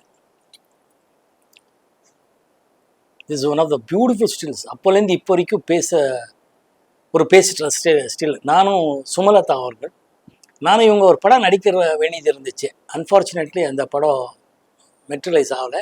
It was a beautiful still. அந்த சீசன்லேருந்து இந்த சீசன் வரைக்கும் பாருங்கள், அவ்வளோ ஒரு ஃப்ரெஷ்ஷாக இருக்கிற ஸ்டில். மெரினா பீச்சில் எடுத்த shots. One of the finest still photographer. Manobala இயக்கிய நான் உங்கள் ரசின் நெகட்டிவ் ரோல் பண்ணேன். ஒரு பிரமாதமான ஃபீலிங், ஒரு எக்ஸ்பீரியன்ஸ். அது ஒரு ரசிகனாக என்னென்னலாம் பிரச்சனைகள் வரும் எப்படிங்கிறது அந்த படத்தை காமிச்சிருப்பாங்க. Beautiful scene. தேங்க்யூ. எப்படி கண்டுபிடிச்சிங்க இந்த சீன்ஸ் எல்லாம்? ஸ்டில்ஸ் ரவிட்ட வாங்கணும் சார். ஓகே. ராதாவும் நீங்களும். இது எஸ்பிடி ஃபிலிம்ஸ். காற்றுக்கு என்ன வேலி, சிவாஜி ராஜா சார் மியூசிக்கு, எஸ்பிடி சுப்பு அவர்கள் டைரக்ஷனில் எடுத்த படம். சூப்பர்.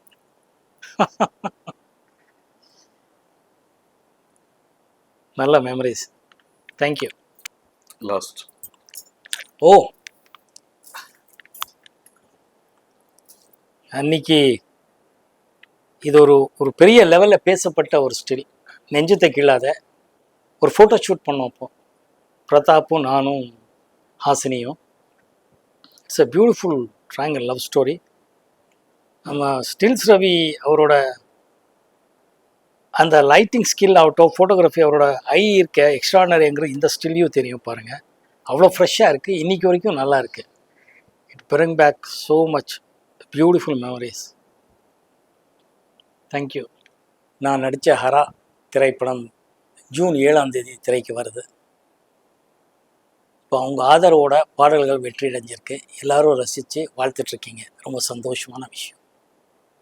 இந்த படத்தில் அப்பா பொண்ணுங்கிற விஷயம், அந்த எமோஷ்னல் கனெக்டு எல்லாரோட வாழ்க்கையிலையும் நீங்கள் பார்த்து ரசித்து கடந்து வந்த விஷயங்களை மறுபடியும் நினைவுபடுத்துகிற மாதிரி தான் இந்த படம் இருக்கும். அவசியமாக நீங்கள் எல்லோரும் தியேட்டரில் பார்க்கணுன்னு நான் வேண்டிக்கிறேன். மீடியா நண்பர்களுக்கும் எப்பவும் போல உங்கள் ஆதரவு எங்களுக்கு வேணும். ஆதரவு கொடுத்துட்ருக்கீங்க, உதவி பண்ணிகிட்ருக்கீங்க. Thank you so much. Thank you. Raagam TV YouTube பக்கத்தை சப்ஸ்கிரைப் செய்யுங்கள்.